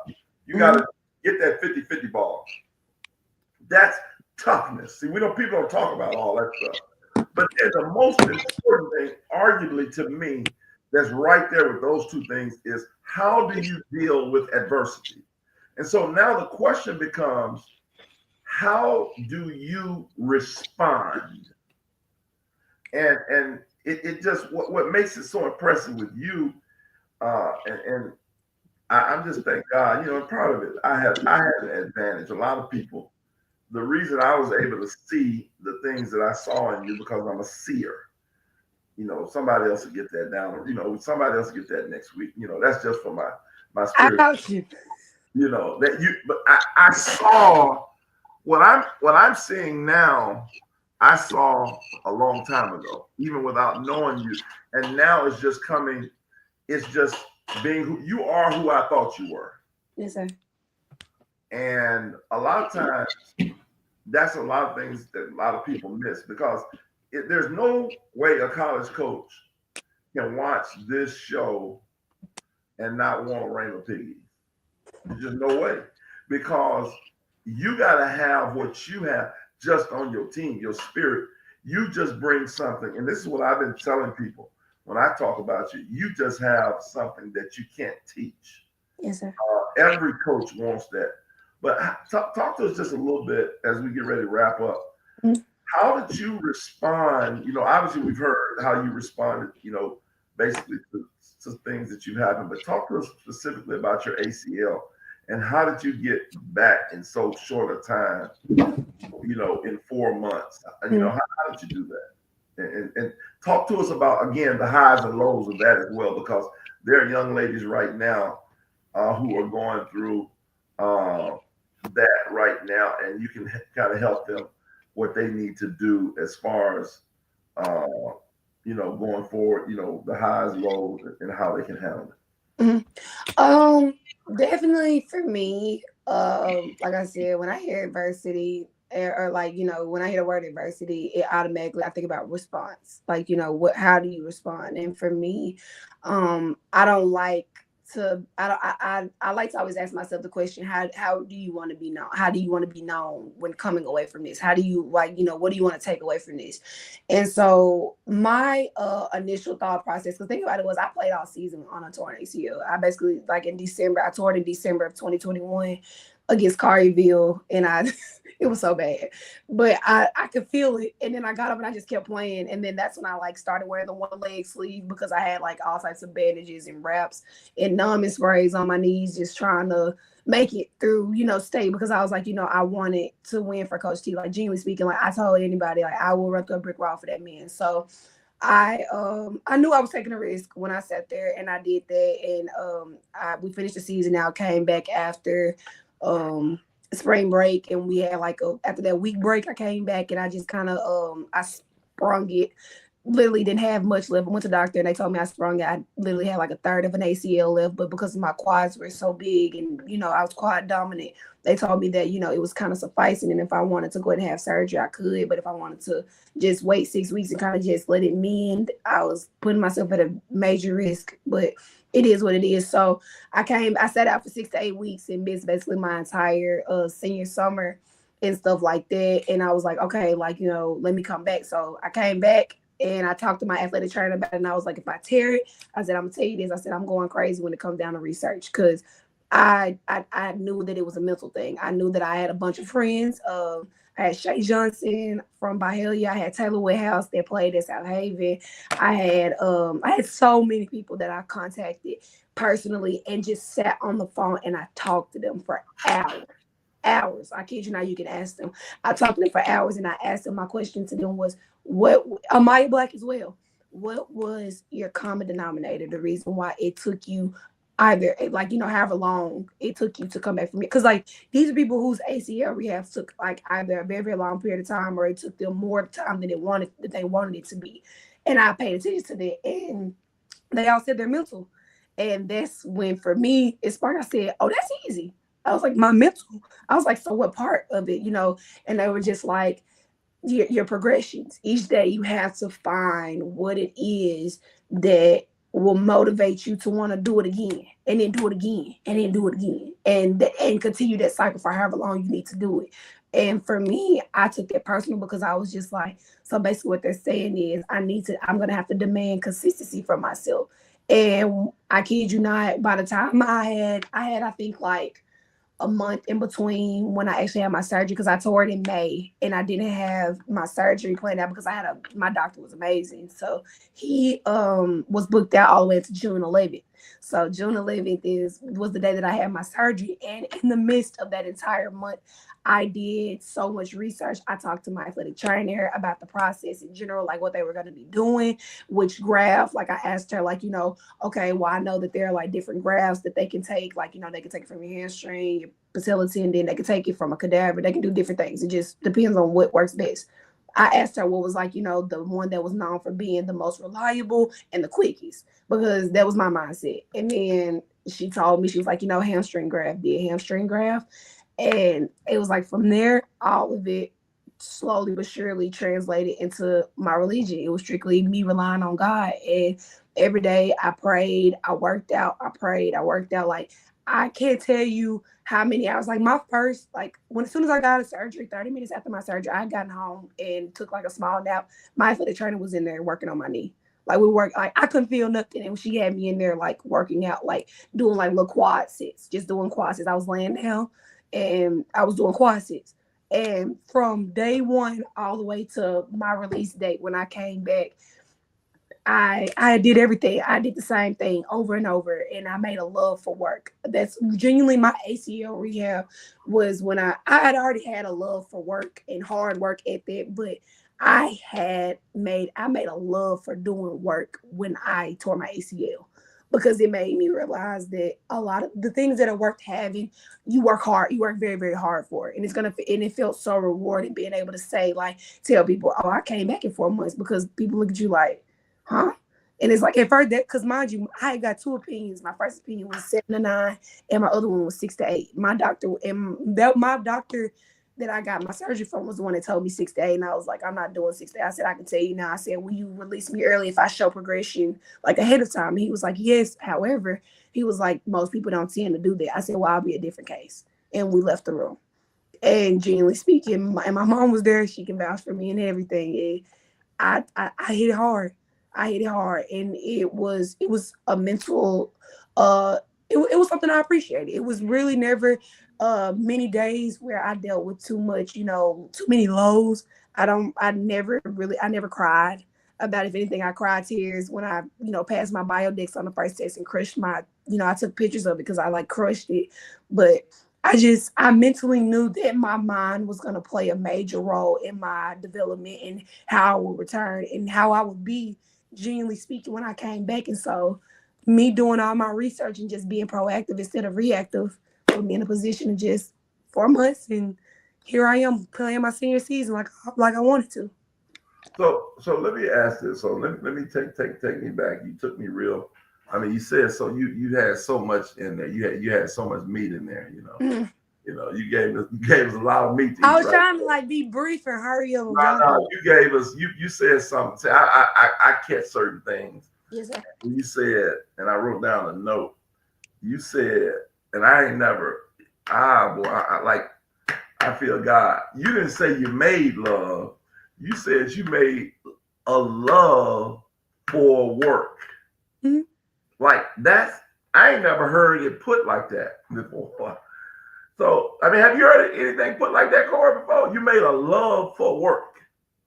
Who loves to work like that? I mean, you know what I mean? Like she made like it was like that was crazy. I wrote down, you made me write down. Do you have a love for work? Do you love it? Yeah, Like, that's a real legit question.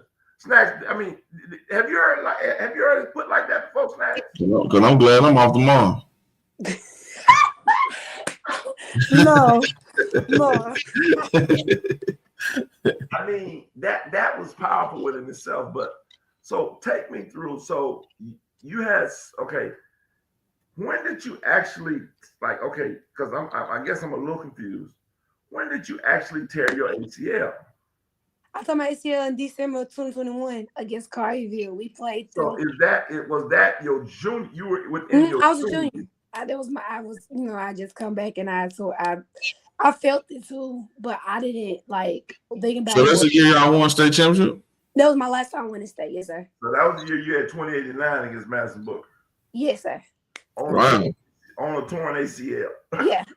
It was crazy, and I promise y'all, we were joking around about it because I'm friends with a lot of people in Mississippi. So when my friends from Meridian, y'all know I played Meridian in the semifinals, and I was on the phone with them. I want to say, because I told them I was like, I'm not talking to y'all. Whenever we get close to state, 2 days before state or whatever, and I was because we were all real close.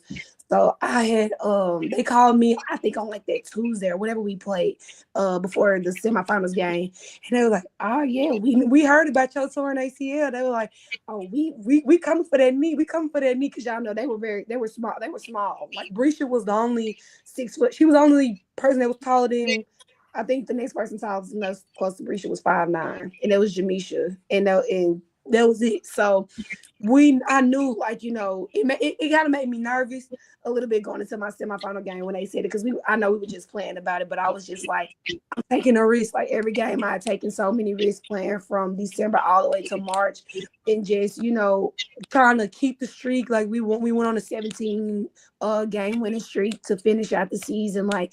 But it all was with dedication and commitment. And if it wasn't for the coach that I had and the teammates, the thing about me is that many people don't realize, I wasn't the star, at Olive Branch or nothing like that my junior year or senior year. Genuinely speaking, I've always been around great players. I call myself, I'm a great role player. I always say that I was a great role player. I was somebody that loved doing the dirty work. Well, you was the star in your junior. Yes, you was the star in your junior. But the thing about me is I just I know I wasn't as consistent. And I don't feel like that I could just sit there and just take that for myself and just be because if I didn't have Amaya Black, if I didn't have Addie, if I didn't have I'm saying that my defense was horrible. I ain't playing no defense. If it wasn't for them being in that front line, it's a reason Jason Thompson had me in that. You was a Danny Dubs in your junior year, right? Danny Dubs. You was a Danny Dubs in your junior year, right? Yes, sir. And senior year. Yes, sir. So let me ask you this: when the season's over with, so you win the state championship.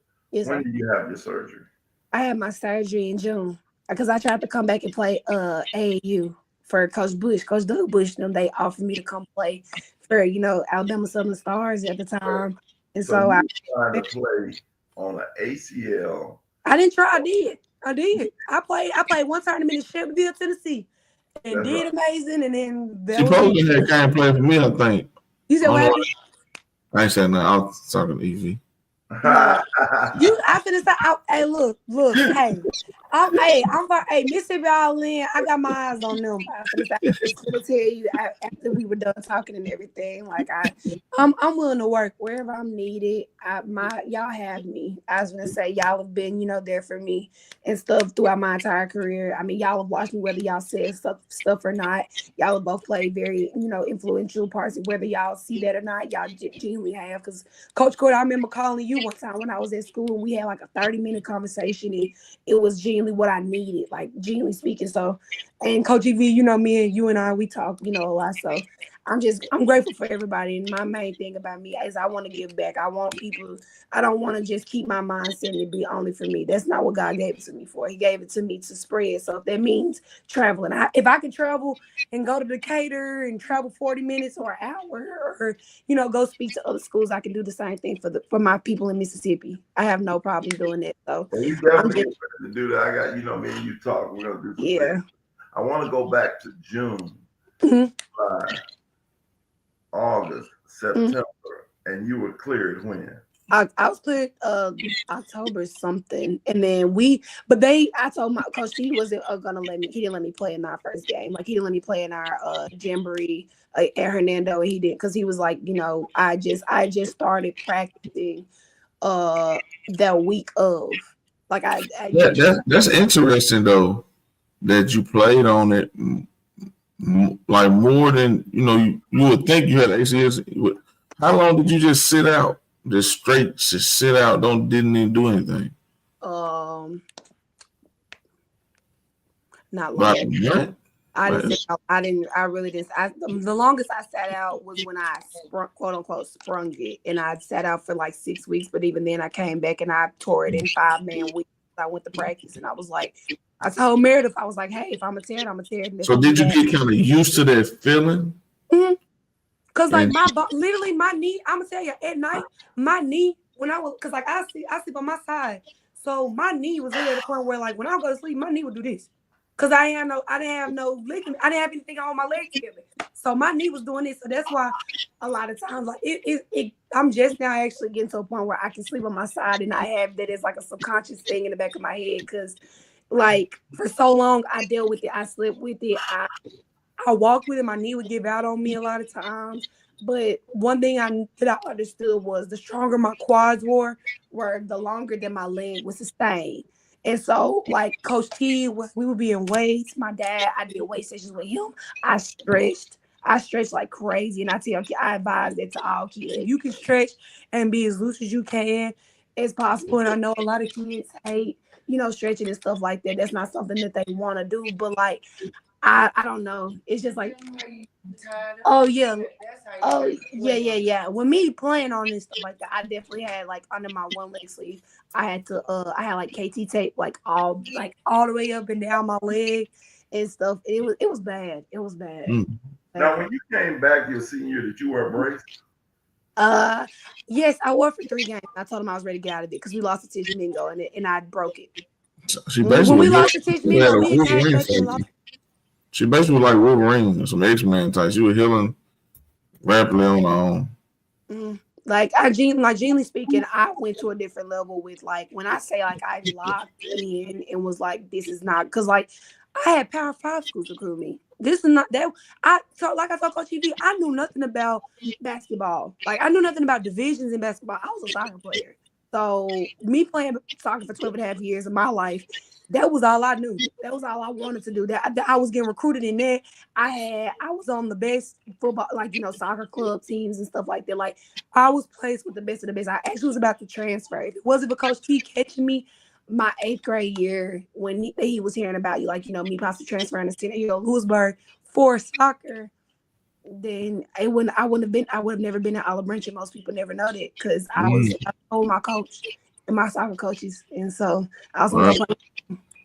Wow. Well, I tell you this, you have man, you know. It's not my last time coming on here. It ain't my last. I know it ain't. No, we gon' I gotta figure something out because you are just you're an inspiration.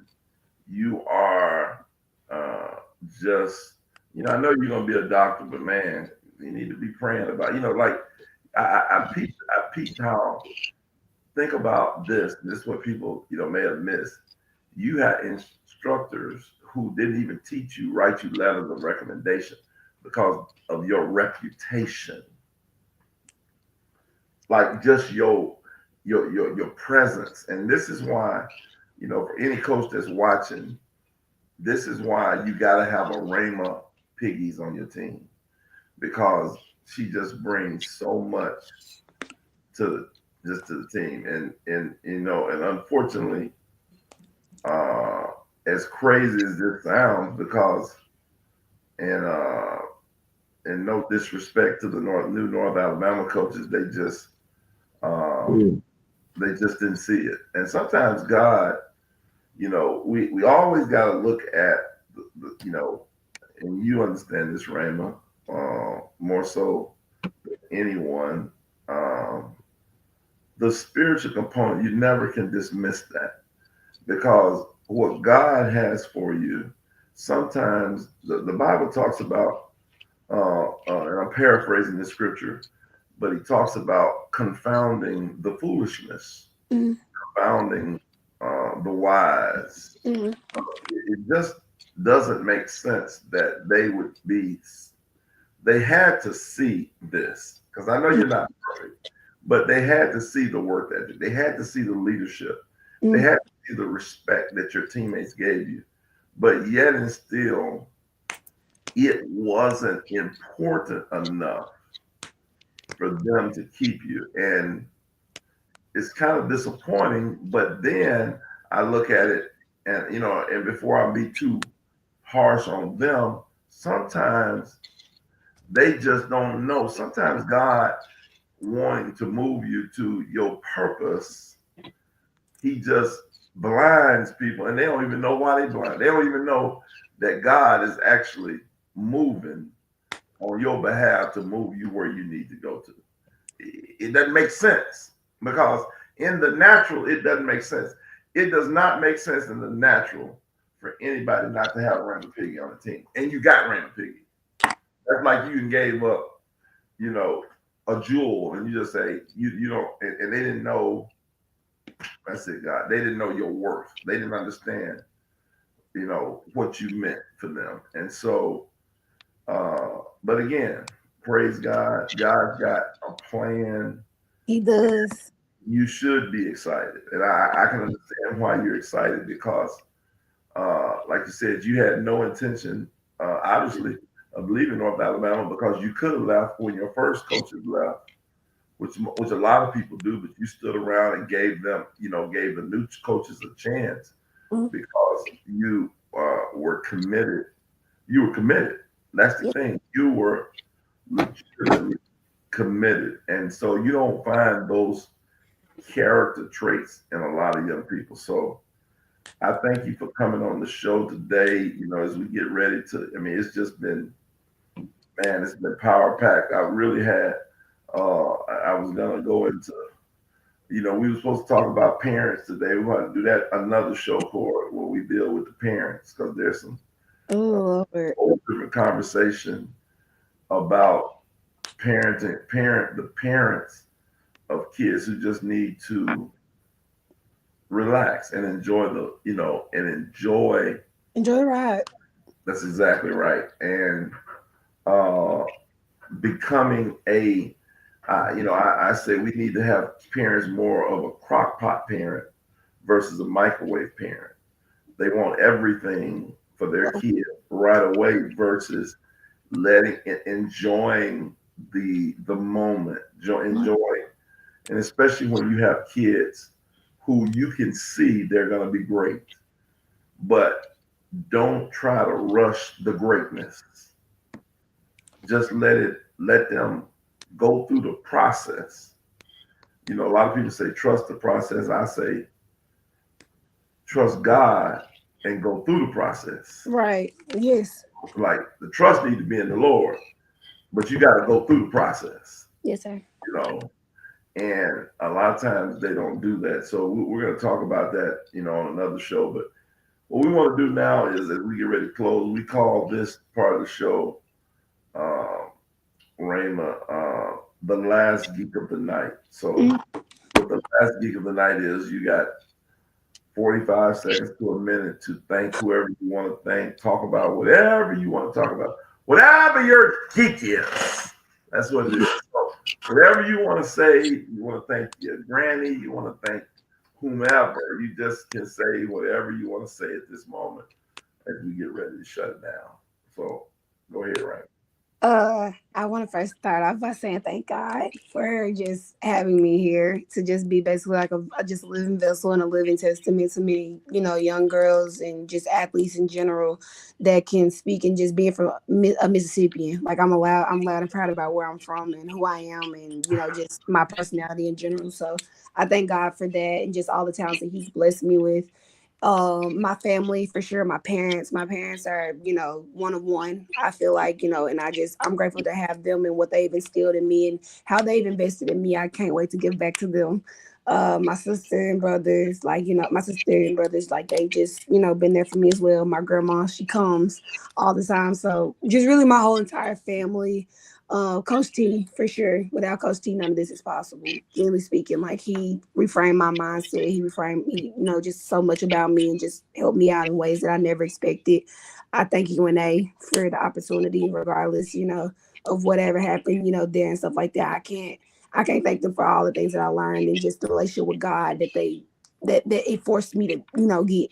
And so at the end of the day, I'm just grateful for a lot of things, but more specifically, just those who definitely, have my best interest in hand. So I'm gonna always be grateful for that. And I just can't wait to see where I will be next year. And I will definitely be, around. And if anybody ever needs anything, whether on the live or whether, you all, Coach EV, Coach Core, with, y'all's AAU team, I thank y'all for this platform. This is amazing. This is something that I enjoy doing.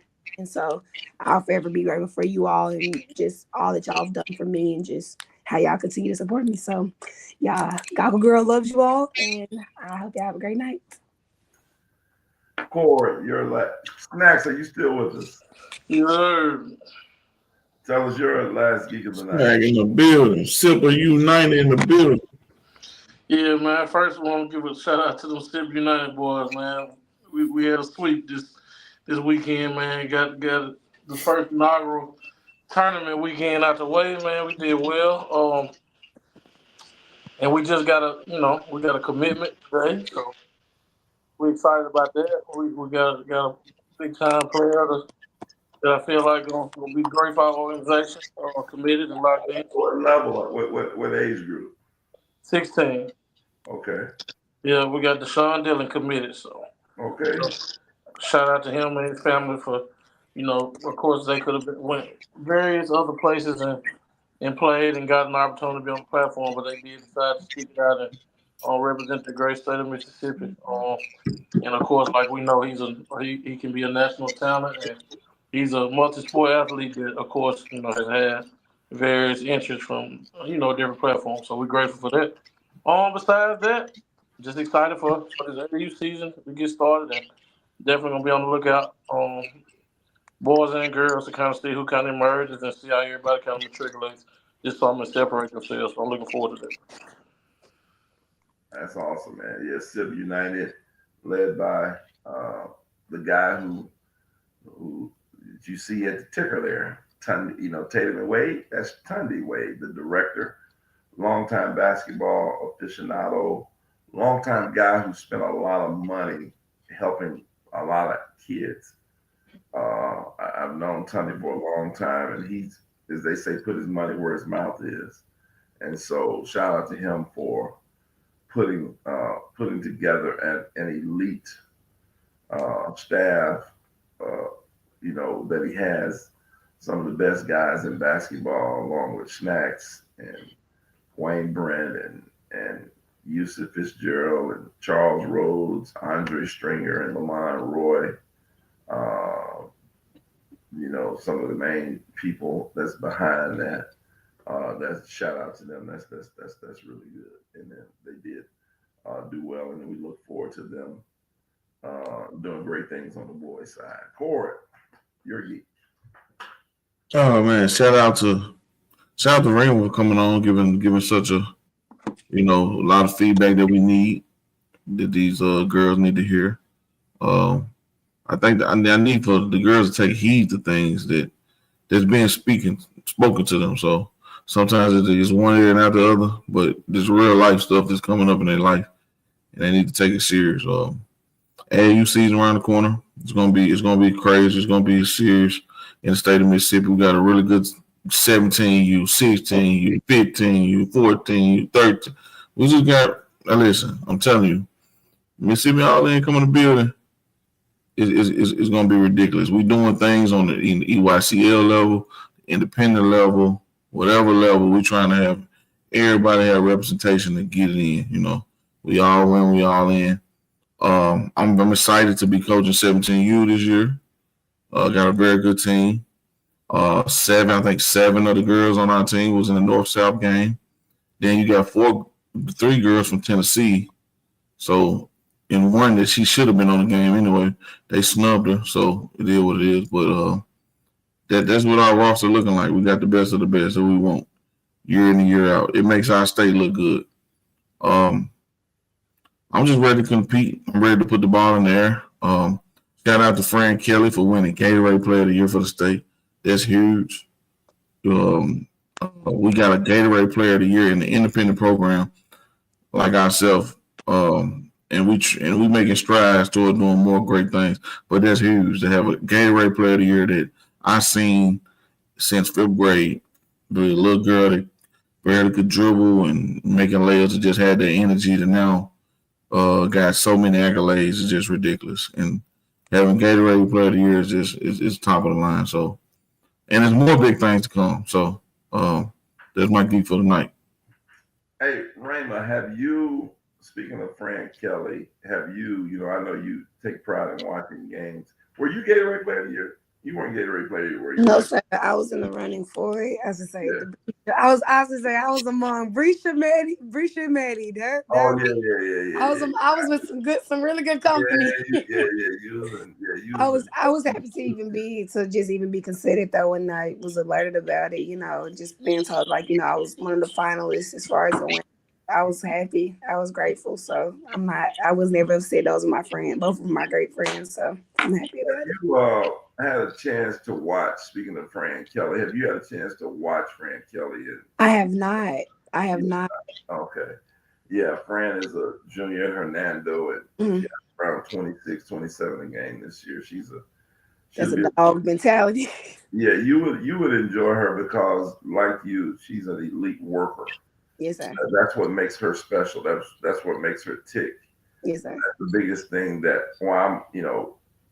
I'm similar to how I was all in on you. I'm all in on Fran because of her work ethic. That's the biggest thing. She has a skill set. Her dad did a great job of training her. He's done an elite job with that. But I'm all in on her because of her intangibles. Yes, she ain't a wiggle player. She ain't got that wiggle per se, but she's a dog. She's tough. She reminds me of, you and as far as the work. Now, she has when I asked the question and when you said a love for work, she has a love for work. And I think her daddy and her pops instilled that into her, where now she wants to do it on her own. Right. So a lot of times people do stuff because they are made to do it or asked to do it. I think if she wants to do it, I think that's what's going to separate her at the next level. So, for sure. But anyway, I appreciate everybody for coming on. My last geek is, we're in the, I have to just always, you can't take this, every opportunity I have that God gives me on this earth to speak and have influence. I got to share something about him because, all of these things that we talked about today are very important when it comes to basketball in our everyday lives, but nothing is more important than getting a relationship with the Lord. Right. This thing where The Bible says, "What does it profit a man to gain the whole world and lose his soul?" So I would encourage anyone. I always say my worst enemy. I wouldn't wish hell on anybody, because you're really not my enemy. And even in this AU world and this competitive world that we live in, and everything that we do, schools or anything, nothing is that serious more important than having a real relationship with the Lord. And I really pray that God can touch each and every one of you. I pray for anybody on here that's going through any sickness and disease in their body and their mental health. We pray that you get better, because all of that stuff is important. And so that's kind of my last geek of the night. And so for shoes, for snacks, for Rama, aka Goggle Girl, Piggies, Cord, I'm Coach EV, aka Evie the Geeker, saying good night and thank you. Good night, guys.